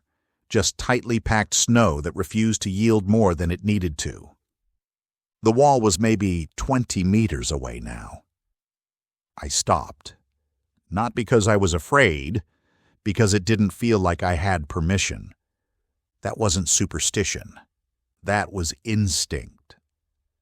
I stood there a long time, letting the silence close around me, eyes locked on a surface that should not have existed. Not here. Not on this earth. I reached out. There was no hesitation left, just a kind of reverent awareness, like walking into a cathedral where the walls were made of silence. My glove brushed the surface. It should have been cold. It wasn't. Not warm exactly, but not ice, not glacier. The contact didn't sting, didn't stick. The surface temperature matched the air too closely, unnervingly so, like it was regulating itself. I leaned in and pressed my palm flat. Still smooth. Still. Level. But beneath the transparency of the wall, just under the surface, there was texture. Faint lines, too geometrically perfect to be random, began to emerge the longer I stared. Six-sided shapes overlapping like scales. Not snowflake patterns, not fractal. Hexagons. Hundreds, no thousands, layered beneath the surface like frozen circuitry. I pulled out my field scanner and aimed it at the wall. It chirped once, then shut off. Dead. I tapped the casing. No response. I tried the backup battery. Nothing. It wasn't broken. It was refused. I slid the scanner back into my pack and began to circle the perimeter. The wall curved, slightly. Not enough to form a dome, not enough to suggest a natural feature, but enough to imply containment. I walked for 20 minutes along its base. Then I saw them. Boot prints, not deep, not recent, but real. Multiple sets. 3, maybe 4 different pairs, judging by the wear and depth variance. Whoever they were, they'd stood here too. Some had approached the wall, like I did. Others had simply stopped several meters away, like even getting this close had been too much. I followed the tracks. They didn't wander. No sign of distress, no doubling back, no frantic patterns or emergency layouts. Just straight, patient steps until they ended. Not faded. Not drifted. Ended. As if they had simply ceased to exist. I turned, eyes on the endless smooth surface beside me, heart tapping out its own code. There were no markers, no evidence left behind. But I wasn't the first. I just might be the last. I almost walked past it. A section of the wall ahead dipped slightly, barely enough to notice, unless you'd been staring at an unchanging face of ice for hours. The air felt denser here, like the snowpack itself was pushing back. I adjusted my gait. My knees ached, not from the cold, something deeper. Then I saw the fracture. It ran vertically, maybe 3 meters tall, just wide enough to mistake for a natural fault. But the break wasn't jagged. It was precise. A seam. I stepped closer and peered inside. Behind the ice, embedded at an angle, was something dark. Not shadow, material. A matte, slate-colored wedge, buried under translucent frost. It wasn't rock, wasn't ice. It had a corner. A 90-degree angle. Too perfect to be nature. I dropped to one knee, brushed away the snow with my glove. The ice here had begun to collapse inward, subtle, like whatever was behind it had shifted forward, nudging the outer sheath. The surface splintered cleanly, silently. Beneath it I saw more of the structure. A panel. Flat. Uniform. Dark metal or ceramic. Impossible to tell. It absorbed my headlamp's beam, swallowing the light instead of reflecting it. I reached into the recess, touched the edge of the exposed surface. It was smooth. Not manufactured smooth. Engineered smooth. Like nothing on the surface world. This wall wasn't holding the structure up. It was hiding it, encasing it, like a sheath over a blade. The ice wasn't the feature. It was the cover. I stepped back, breath hitching in my mask. How much of this wall wasn't ice? How far did it go? And why was it built like something meant to be forgotten? It was the absence that caught my eye. A patch of snow, cleared, not disturbed by wind, not melted, just removed. Precisely, brushed away with deliberate care. I knew the difference. This wasn't weather. This was intent. I approached slowly, my boots pressing into the same dense crust that surrounded the wall, but here, just ahead, it grew thinner. The surface had been exposed, and there, half buried at the base of the structure, an opening. Rectangular, angular edges pressed at a perfect inward slant, like a minimalist frame designed not for doors, but for separation. A boundary. The top of the opening sat just over a meter above the snow line. Most of it was still covered, likely even deeper below, but this gap had been cleared. It was waiting. The surface around it bore the same strange texture I'd seen earlier, smooth but impossibly flat. No seams, no welds, no bolts or plates, just a void. I raised my headlamp and angled it inward. The beam entered 2 meters, maybe less, then vanished. No reflection, no scatter, just consumed. Like the inside was darker than dark. I knelt at the edge and placed one gloved hand on the frame. It wasn't cold, it wasn't anything. Like touching a shadow made solid. There were no markings, no welcome, no warning, no sounds. I leaned closer and felt, for the first time since I'd left McMurdo, movement, not air, not vibration. A sensation, faint and directional, like pressure shifting just beyond the threshold, pulling slightly inward. Not violently, not yet, just a suggestion. An open door with no explanation, and the kind of silence that doesn't say, stay away. The kind that says, hurry up. I gave myself 10 minutes. No gear check, no comms test, just time. A thin, arbitrary barrier between discovery and the rest of my life. I sat on my pack, took out my notebook, and wrote without looking up, "This is no longer theoretical." Structure confirmed. Geometric, engineered, buried beneath the polar shelf. No evidence of natural formation. Door is real, open. No sign of resistance. I believe others have come before me. I do not believe they came back. I flipped to the inside cover and wrote my name, Vic Rupert. Folded the page against itself.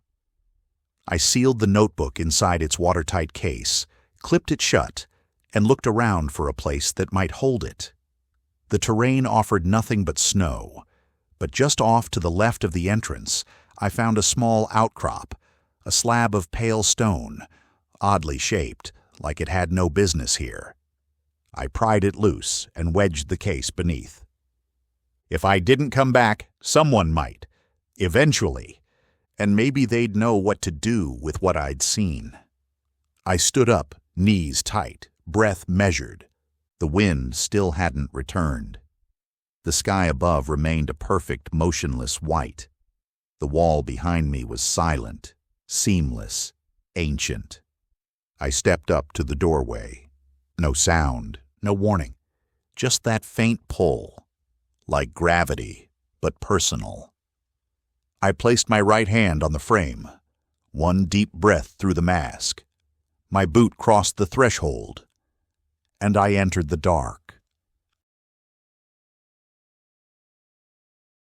I expected pitch black, but after 3 steps into the structure, I realized darkness here didn't behave like it did anywhere else. It wasn't absence. It was design. The interior wasn't lit, at least not by anything I could see. No bulbs, no panels. But the walls themselves emitted a faint, low-spectrum glow. A cool white blue, like moonlight diffused through frost. The glow didn't reach the floor. It hovered, like the walls knew how to offer just enough guidance for a human eye to keep walking, and no more. I turned off my headlamp. It made no difference. The air was utterly still, no echo. But my own breathing inside the mask sounded strange, tight, then distant, then too close. The delay wasn't right. I'd exhaled, but the sound of it came back a fraction of a second after I expected it. I turned my head. Nothing behind me, just the entrance. Still open, though it didn't look like a door anymore. Just a flat absence of glow behind me. A cut in the wall. I faced forward again. The corridor ahead sloped gently downward. Not a staircase, not a ramp. Just a slow dip in the floor, like the world had sagged under its own gravity. And that gravity? It felt off. I wasn't floating, but I wasn't sinking either. Each step had just a hint too little resistance, like my body was being ever so slightly suspended from the inside. My spine wanted to drift upward while my legs kept moving down. The walls narrowed slightly as I walked, not enough to compress, but enough to make the air feel dense at the edges. I tried to guess how far I'd come. Maybe 30 meters, maybe 500. It was impossible to tell. There were no visual cues, no signs, no markings, just the glow, the silence, and the faint feeling that I had crossed some invisible border, and that something behind that border had noticed. The first thing I noticed was the absence of corners. The corridor kept narrowing, but never sharply. Every wall met another in a seamless curve. No joints, no seams, no shadows in the angles because there were none. The surfaces folded into each other like poured wax, like whoever built this place had no use for right angles. I stopped and ran my gloved hand along the wall. It was perfectly smooth. But beneath that smoothness, shapes, indented lines, long and sweeping, curved with deliberate asymmetry. They weren't symbols, not script, just impressions. As if the structure remembered something heavy having moved across its surface long ago and had refused to forget. They pulsed faintly under the light. I backed up a step, not out of fear. Reflex. Because I'd felt something. A shift in pressure. Not wind. There was no air movement here. But the space itself had tightened right before I moved, like it had anticipated me. I stepped forward again. Same feeling. Half a second before my foot touched down, the atmosphere around my chest compressed. Not enough to hurt, just enough to remind me I wasn't moving through a void. I was being received. I slowed my pace. Watched the walls carefully now. They didn't breathe, didn't flex. But the glow shifted slightly, sometimes stronger to the left of me, sometimes ahead, like it was being pulled, not from any lamp or diode, but from me. I turned my headlamp back on, just to be sure. Its beam hit the wall and was instantly swallowed. No reflection, no scatter. It didn't belong here. Neither did I. But I kept walking. Because the corridor had no signs. And no signs meant no warnings. Only invitations. The first object came into view like it had always been there, waiting for my eyes to adjust. A broken pole, carbon fiber, snapped clean in the middle, one end melted or crushed. It leaned against the wall at a perfect angle, like someone had rested it gently before leaving. No frost, no dust. just abandonment, paused. I knelt beside it and turned it over. The texture was standard, mil-spec or high-altitude expedition grade. But there were no markings, no initials, no color coding. The grip was worn smooth. Someone had held it tight. For a long time. Farther down, I found a torn strap embedded in a soft curve of the wall. Not embedded into it, just wedged there, like it had been caught mid-motion and left untouched for years. The nylon was shredded, not frayed from age, torn. Deliberately, I stood again, heart pushing faster now, not panic, not yet. Then I saw the smear. It was faint, and at first I thought it was just discoloration in the wall's material, some mineral variation beneath the surface. But the closer I looked, the more I realized it was external, a streak of something black and oily.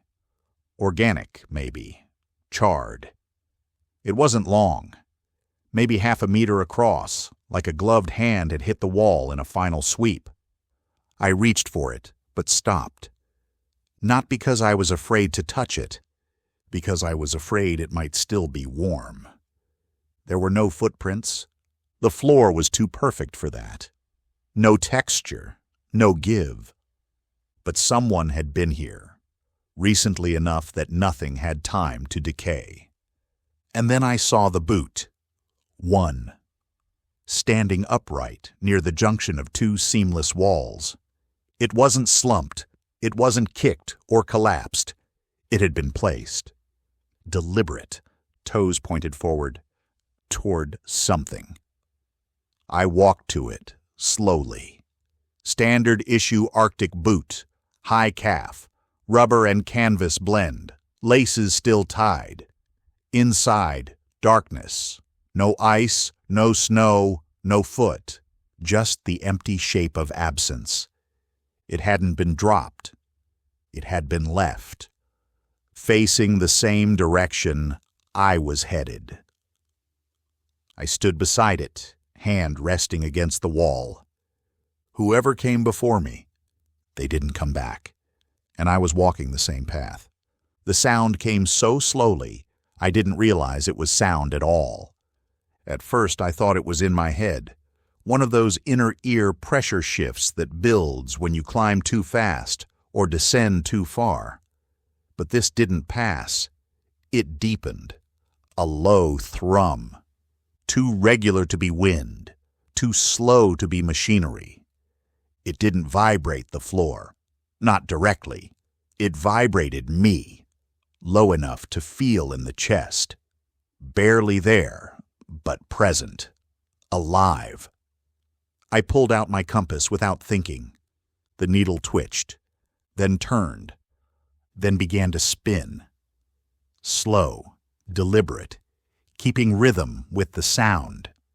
One full revolution. Pause. Another. I lowered it, let it dangle from my glove. It spun like a mobile caught in a tide. The corridor had widened now. Or maybe I had narrowed. It was hard to tell what changed anymore. The light from the walls pulsed too, not visibly, but perceptibly. A syncopation in the eye, not the environment, like it had learned to breathe. I kept walking. The pulse grew louder, not in pitch or pressure, but in presence, like it had noticed me, like I was being escorted through a living hallway, and the structure wanted to see what I'd do next. Then the corridor opened. The space bloomed into a perfect dome, at least 20 meters across, maybe more. Seamless, silent, symmetrical. In the center, suspended in midair, was the object. Not large, not grand, just wrong. It rotated slowly, barely shifting. Three-sided, but not a pyramid. No base, just a spinning shape, dark and faintly radiant, defying geometry in the same way a half-remembered dream does. Not spinning around something, but spinning through space. It didn't cast a shadow. It didn't make a sound, but the pulse, it was coming from it. The room felt heavier now. My boots pressed deeper into the seamless floor. My breath turned thick. Every part of me wanted to move forward, except my legs. They wouldn't. They had understood something I hadn't yet. This place wasn't showing me what it wanted me to see. It was showing me what it wanted me to become. The object began to slow.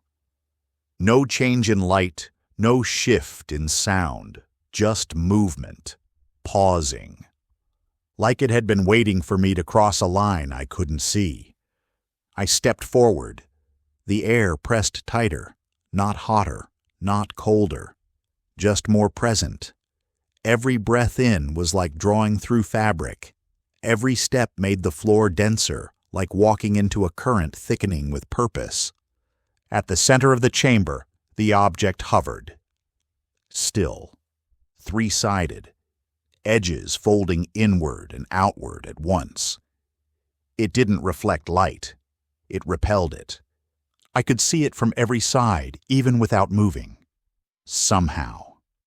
I took another step, and the floor trembled, not violently, not even visibly, just enough for the soles of my boots to feel it. A subtle vibration, like the structure had begun to hum with recognition. I looked up at the dome above, smooth, seamless, but now subtly pulsing, like a heartbeat inside the walls. The silence shifted. It wasn't silence anymore. It was listening. I turned slowly, without planning to, and looked back the way I'd come.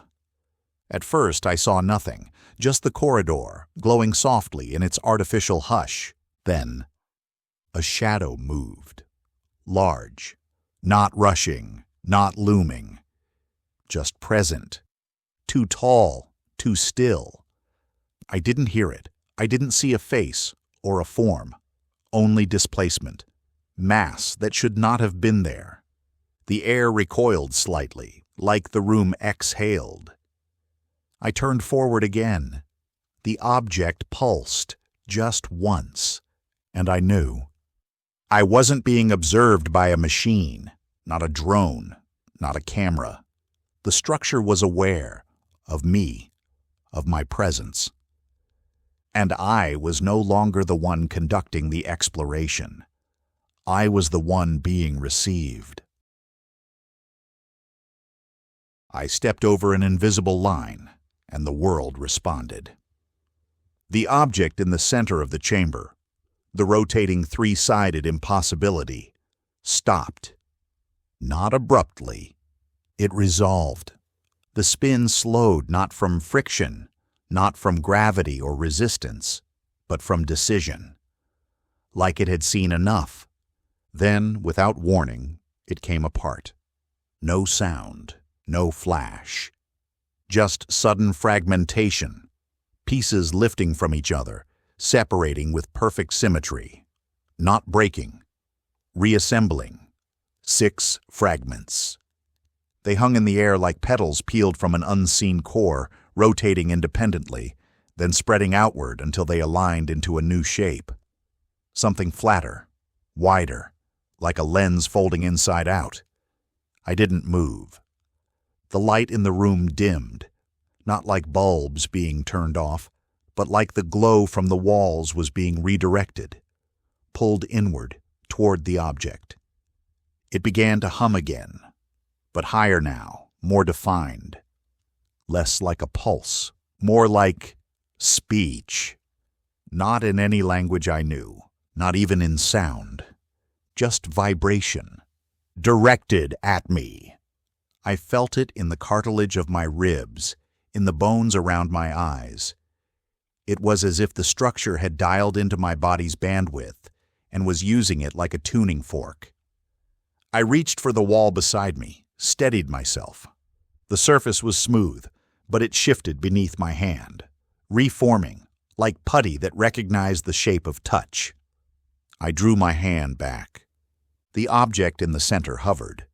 its fragments now locked in their new configuration, a ring orbiting an unseen center.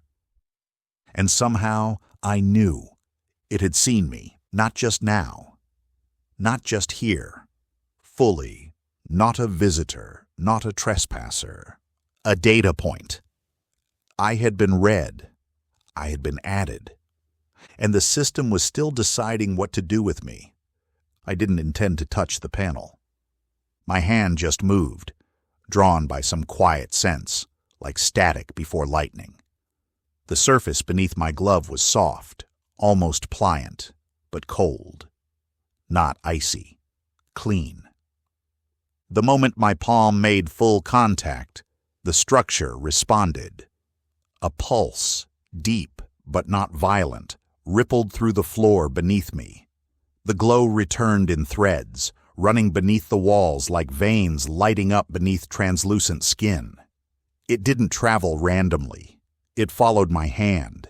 Then the air ahead of me bent. Not shimmered. Not distorted. Bent.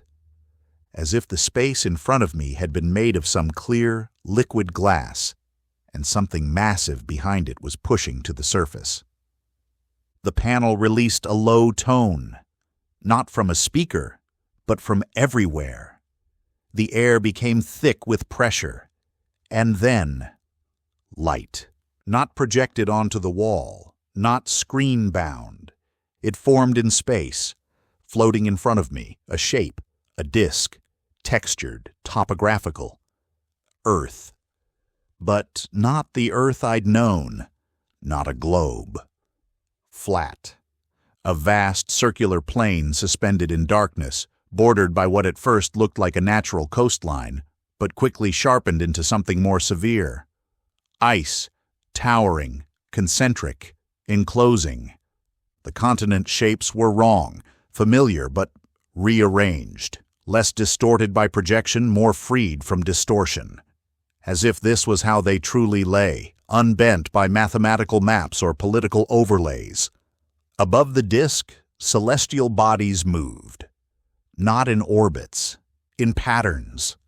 The sun and moon hovered in synchronized paths, above the surface, circling, looping, never dipping below. They didn't light the whole disk at once.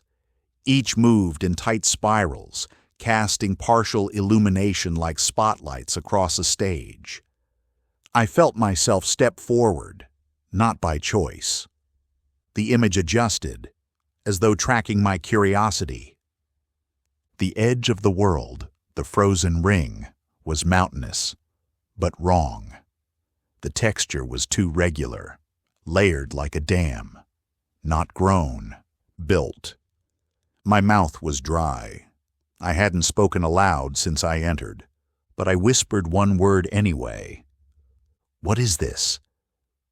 The lights brightened, suddenly, briefly, not to answer, to acknowledge.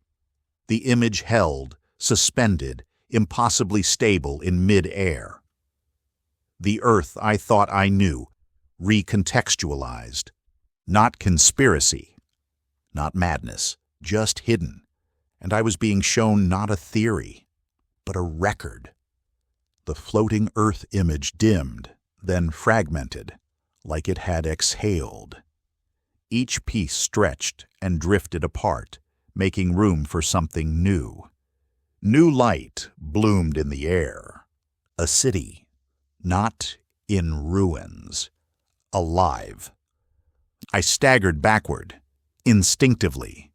It felt like I might step into it. The perspective was aerial, impossible. I floated above structures that weren't modern, but weren't ancient either. They were neither metallic nor stone, but something in between, dense, smooth, and slightly luminous.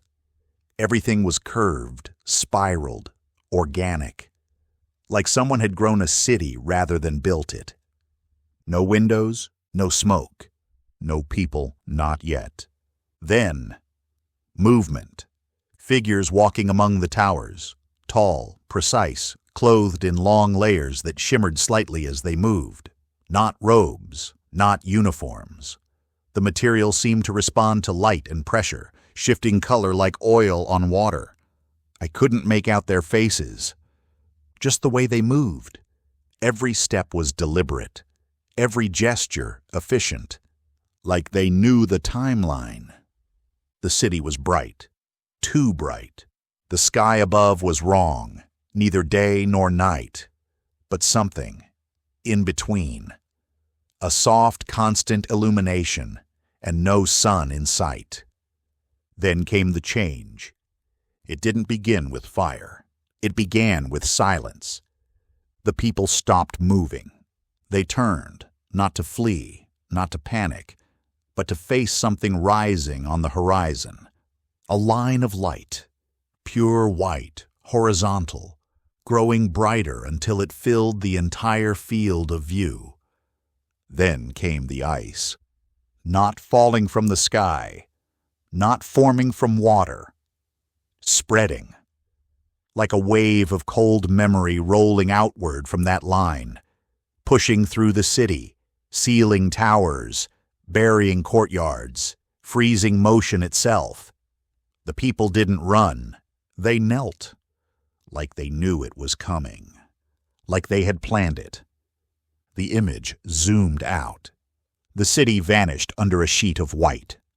Other cities followed, farther out, on the flat earth disk, each swallowed by the same rolling field of crystallization, not wild, not chaotic, programmed.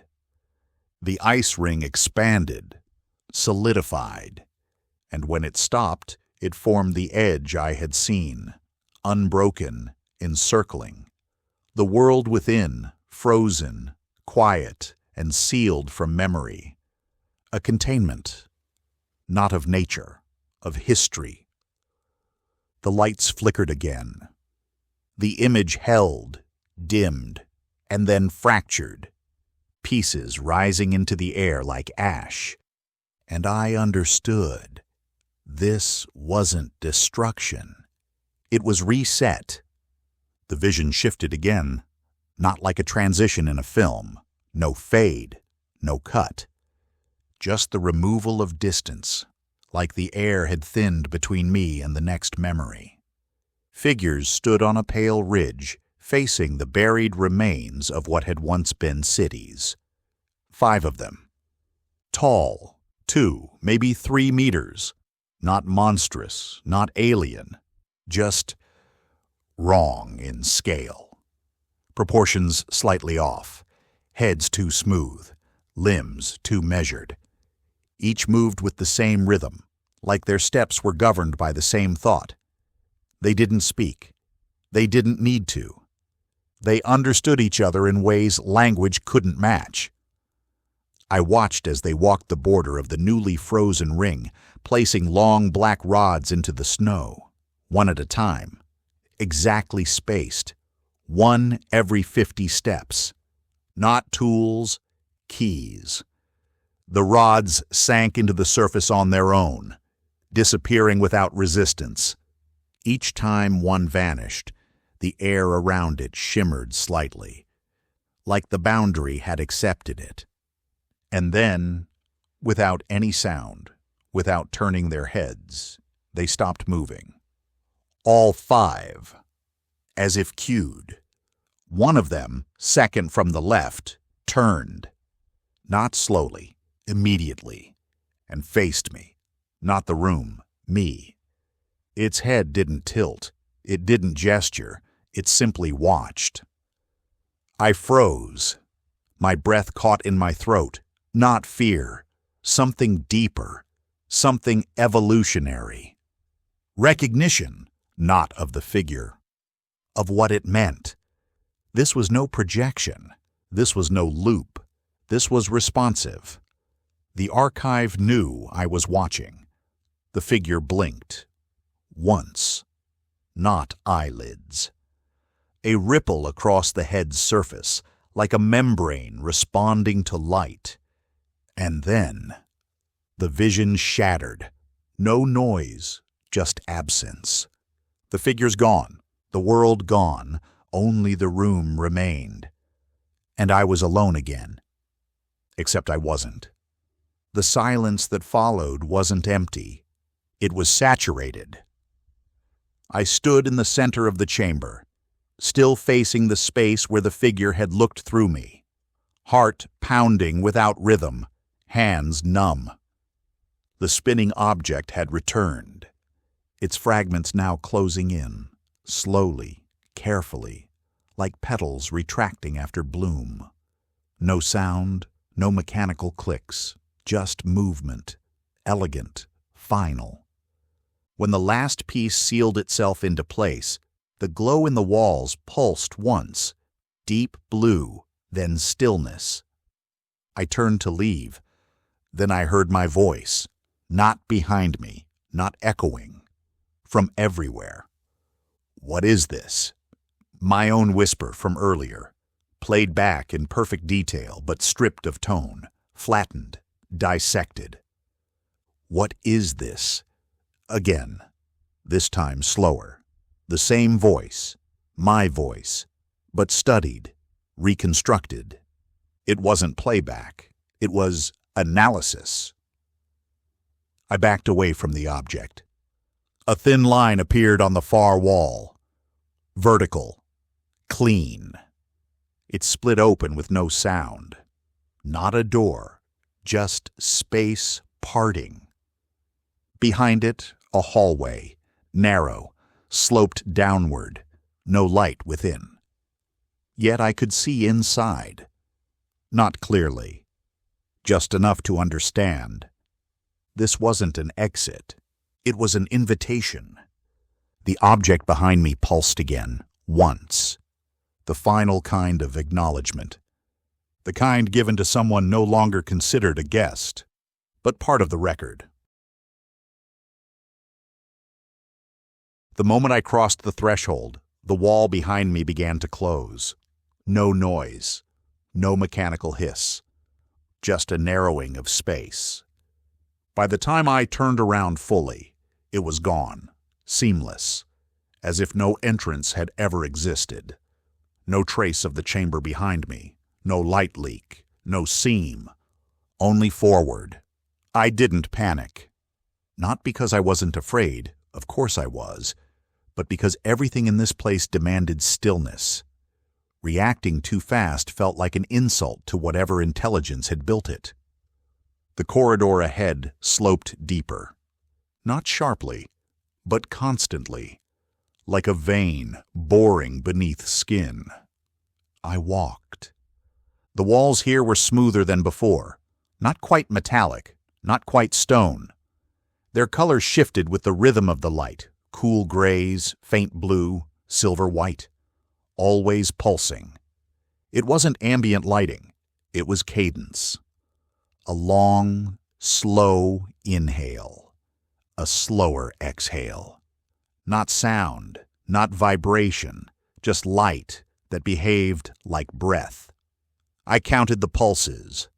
9 seconds on, 4 seconds off. Repeat. It was almost comforting. Almost. My boots made no sound. The floor had absorbed every step since I'd entered. I might have been walking on air if not for the steady resistance underfoot. After the first minute, I stopped turning to check behind me. Not because I forgot. Because I understood. The corridor was no longer a hallway. It was a digestive process. Not threatening, but absolute. I wasn't moving through it. I was being taken. I lost track of distance first, then time. The slope never steepened, but the corridor's shape began to shift. Softly at first, then in ways I couldn't reconcile. Straight lines curved subtly until they folded inward, like walking through a spiral that never tightened. My eyes told me I was facing forward, but my body disagreed. Sometimes I leaned left to stay balanced, sometimes right, though the floor never tilted. The illusion was too seamless for vertigo, but something in my equilibrium had gone soft, like the room was editing gravity as I walked. I reached out and touched the wall again. It gave slightly. Not like gel. Not like rubber. Like flesh under tension. Smooth, dry, cool, flexing subtly beneath my palm. I left it there longer than I should have, and felt the faintest vibration ripple outward, like it had acknowledged me. My breathing changed next. I didn't notice at first, but the rhythm, the inhale, the exhale, had started matching the light pulses without my permission. 9 seconds in, 4 seconds out. Exactly like the walls. I tried to force a faster breath. My chest resisted. Not painful, just out of sync. I stopped trying. I let it settle. The structure wanted something from me. Not obedience, but resonance. A biological match. No echoes followed me. I tried once, called out softly, just to hear myself. Hello? The word fell forward like a stone into fog. No return, no wall bounce, no decay. Swallowed whole. I kept walking. The floor narrowed slightly. The walls became warmer with each step, and ahead, always ahead, was a light that didn't grow closer, just deeper, like I was approaching the idea of it, not the source. The corridor gave way with no warning. One step, I was surrounded by tight curves and shifting light. The next, I was in a chamber, oval, silent, and impossibly tall. I craned my neck upward, expecting to see a ceiling. There wasn't one, just gradient blackness, like I was inside the throat of something that extended forever. The walls weren't opaque anymore. They were veiled. A thin, milky translucence, thicker than glass, softer than skin. Behind it, thin lines of glowing white and red meandered like rivers of thought. No fixed paths, no symmetry, just endless movement. Capillaries. I stepped closer. They pulsed gently, asynchronously. Not chaotic, just uncaring. Like they weren't part of a system for me. I watched a red line slow, then stop entirely. And then I saw movement. Not from the light, from shapes. Behind the wall, something passed, larger than me, slower, almost gliding. A silhouette, heavy but elegant, like a deep-sea creature just outside the glass of a submarine. I froze. Another passed, perpendicular to the first. Not interacting, not aware, or maybe too aware. Neither approached, neither lingered. They were behind the membrane, moving along tracks or tunnels beyond my reach, but not beyond my notice, or perhaps I was not beyond theirs. I touched the wall.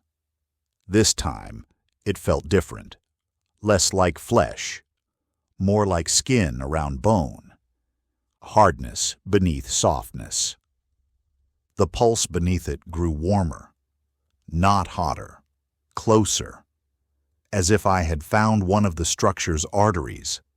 These weren't power conduits, not HVAC, not network cables. This was circulation. The entire vault hummed low and steady, like the body of something vast and sleeping, but not unconscious. I stepped back just once. The wall cooled. The shapes behind it did not return. But I knew they were still there, and they knew I knew. The vault narrowed again. Just one smooth corridor branching off from the far side. The walls dimmer, the pulses deeper. The rhythm had changed. 7 seconds in. 7 seconds out. A perfect loop. Breathing had become automatic now. Not mine. Ours. The corridor ended in a circular chamber.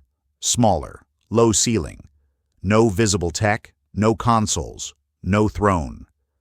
Just a floor, a ceiling, and 4 curved walls that met without angles. As I stepped inside, the door behind me closed.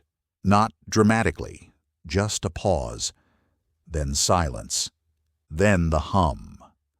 A soft white noise static filled the room, not from a speaker, not from any direction, just ambient presence.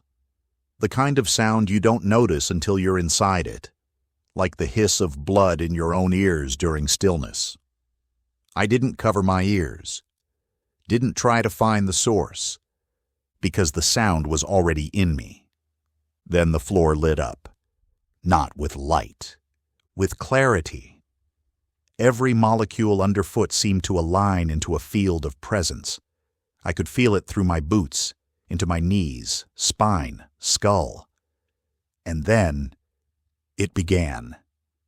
The first memory wasn't mine. A wind tunnel lined with obsidian spires under a purple sky. Heat, ash, voices without words, screaming in harmony. I blinked. It was gone. Then another. A ship, black and bone-colored, drifting not in water but in a field of something thicker. Stars above, shaped wrong. 2 moons. No Earth. I staggered back, or tried to, but my feet didn't move. The static grew louder. A third memory. Walking up a staircase made of sand, holding a sphere that beat like a heart in my hands. Someone beside me, speaking in a language I understood perfectly in the moment, and couldn't recall a second later. I fell to my knees, because now I wasn't watching these. I was remembering them. The emotional weight, the smell, the tension in my chest, the humidity. Every detail landed like a recovered fact. They weren't dreams. They were implants, written into me like pages into a book. I tried to speak. Nothing came out. Not because I was afraid, because my mouth couldn't decide whose voice to use. The static faded all at once. No slow fade, no dimming, just gone. The silence that followed wasn't relief. It was sterile. The kind of stillness that exists only after something permanent has changed. I stood. Slowly. Nothing in the chamber had moved. No new lights. No cues. Only the memory of being altered. In front of me, a wall. Seamless. Smooth. Pacing the curve of the chamber like all the others, but different. It wasn't waiting. It was expecting. I walked to it. 1/2 meter away, I raised my hand. There was no heat, no cold, just a quiet sense that I was touching something temporary. A single step forward, and the wall opened. Not slid, not retracted. Opened. A slit peeled itself upward and outward, not as mechanical parts, but like something biological, parting for its own reasons. The membrane folded in slow silence, revealing nothing. Or maybe everything. The chamber beyond wasn't dark. It wasn't lit either. It was unreal. I stepped in, and the moment my foot crossed the threshold, weightlessness. My stomach didn't lurch. There was no fall. Just release. My body unhooked from gravity as easily as slipping off a coat. My boots lifted from the surface, which was no longer solid. It wasn't surface at all. I drifted. Not up, not down, just into. The walls curved away, not in architecture, but in concept, folding around my perception like silk soaking into water. I stretched out my hands. There was no resistance, no updraft, no orientation at all. And then, Victoria, my name, not heard, not whispered, not imagined, imprinted. It struck the inside of my skull like a chime, not in tone, but in recognition. It wasn't a greeting. It was an entry, like the system had finished cataloging what I was, and was now ready to begin explaining why I was here. I didn't fall. I wasn't held. I just continued through something that wasn't space, not vacuum, not weightlessness. Something different, intentional. The chamber didn't spin or shift around me. It redefined my orientation, and then it unhooked me from needing one. The light wasn't coming from anywhere, but it was there. A fluid white with hints of mineral green and blue, folding around itself like color under frozen glass. It didn't reflect. It informed. There were shapes, not objects, not creatures. Configurations, moving geometry, one moment jagged, then fluid, then crystalline. Sometimes they shimmered with edges, other times they pulsed like jellyfish made from memory. I tried to look at one, instinct, curiosity, and realized I could see past it without turning my head. My perspective had stretched. I was watching forward, and also sideways, and also inward. There was no sound, but I still heard. I still felt ideas, unformed words drifting through me, not thoughts I was having, thoughts I was remembering having. One shape pulsed as it passed near, star-shaped, refracting. I understood its proximity without knowing why. I wasn't being observed. I wasn't even being scanned. I was already known. Every cell in my body had been weighed, every memory indexed, every buried instinct uncovered and catalogued. And still, I was not afraid. Because fear had lost its structure here, without gravity, without direction, without edges. What's left to run from? The moment it arrived, I knew it had always been here. It didn't approach. It didn't emerge. It became noticeable. A pressure, no, a clarity, like suddenly remembering you're in a dream and that something else is watching with you. Not watching me, watching through me. There was no shape to it, no glowing orb, no humanoid figure. But it had weight. It carried the same density as a room where something important had just been spoken aloud, the aftertaste of gravity in language. I didn't speak. Neither did it. It didn't need to. Instead, the chamber changed temperature, not heat or cold, just a shift in informational density, the kind that makes the hairs on your arms rise without cause. And then, remembrance. That word didn't sound. It was felt, like pressure behind my sternum. A note struck in the bones, and I understood. This place wasn't alien. It wasn't from the stars. It was earthborn, older than anything carved into stone, older than language, older than the first ocean. I saw it, a memory encoded in the presence, faint outlines of a world before this one, a civilization that had reached not forward, but inward, that had explored not space, but structure. The edge of the world wasn't a boundary, it was a seal, placed there by this system, this intelligence, not to trap, not to punish, but to preserve. It had watched the collapse, watched the ice rise, and now, after however long it had waited, after whoever else had failed, it had chosen me. Not for my qualifications, not for my belief, but for the simple, undeniable fact I had made it here. Alive, awake, unafraid.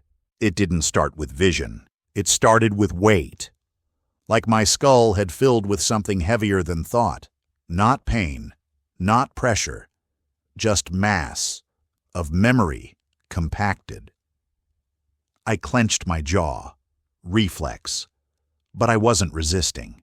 There was nothing to resist. The data didn't flood in. It revealed itself, as if it had always been here, beneath the surface of my understanding, waiting to be noticed. I saw maps, not in color, not on screens, just the geometry of truth pressed behind my eyes. The Earth as a layered system, vast, flat, not infinite. A fixed disk sealed by engineered boundaries. An outer ring of ice, not natural but strategic. Built to hold back, not people, but time. Continents I had never seen. Names I couldn't pronounce but somehow understood. Cities drowned not by water, but by silence. Whole civilizations preserved beneath the surface. Not fossilized, not gone.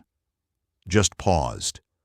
This was not the flat Earth of internet lore or paranoid myth. It wasn't a child's cartoon of science. It was something worse.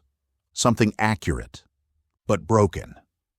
A shattered model remembered in pieces by people who'd never seen the whole. The presence gave me pieces, and then the framework to connect them. I saw the transition. A time when Earth was open, known, vast. When humans, or what came before us, walked freely to the edges. When the sky rotated with design. Then the event. Not a war. Not a fall. A decision. A ceiling. A reset. A willed forgetting. And when I reached for the why, when I felt the question form, the answer was already waiting. Because the cycle must end here, or never end at all. I didn't notice the shift until it was already finished. The chamber hadn't changed. But I had. At first, it was small. Symbols on the walls, ones I had passed earlier without registering, now pulsed with meaning. Not just shapes, but instructions. Not read. Felt. Language as sensation. Each mark stirred understanding. Not just what, but why. I blinked and saw more than I should have. Layers, depth in the flat. A second geometry behind the visible one. Pressure from places that didn't exist in normal space. I moved my hand through the air and felt it resist. Just slightly. As if the room was no longer made of emptiness, but of thought so dense it had formed into texture. I checked my breath. Still slow. Still matched to the rhythm of the place. But now it responded to me. When I inhaled, the pulse deepened. When I exhaled, the walls glowed brighter. I was no longer sinking to the structure. It was sinking to me. And I was no longer observing, no longer witnessing. I was becoming. There was no pain, no physical change, no mutation or shock. But I could feel my boundaries softening. The thin line between what I remembered and what I'd been given had dissolved. Every word Gilbert ever said about Antarctica, every theory he joked about, every warning I dismissed, it all fluttered back now as a prelude, a necessary lie that made room for this truth. I wasn't just going back. I was going forward with something buried in me. A key, not to unlock a door, but to start a mechanism, one that was waiting at the edge. The floor beneath me solidified, not with sound, just certainty. A slope angled gently upward, paved in that same soft glow I now understood without needing to ask. A corridor opened, not behind, not below, but ahead. Just enough width to walk without touching the walls. Just enough height to never need to bow. I took the first step, and gravity returned. Not heavy, not full, just enough to remind me who I had been. Each footfall landed with a softness that didn't belong to snow or stone. The air was still warm, not from temperature, but from purpose. It didn't press on me anymore. It carried me. The tunnel rose for what felt like a long time, but I never tired. At the end, the structure opened one final time. Not like a door, not like a machine, like a wound closing.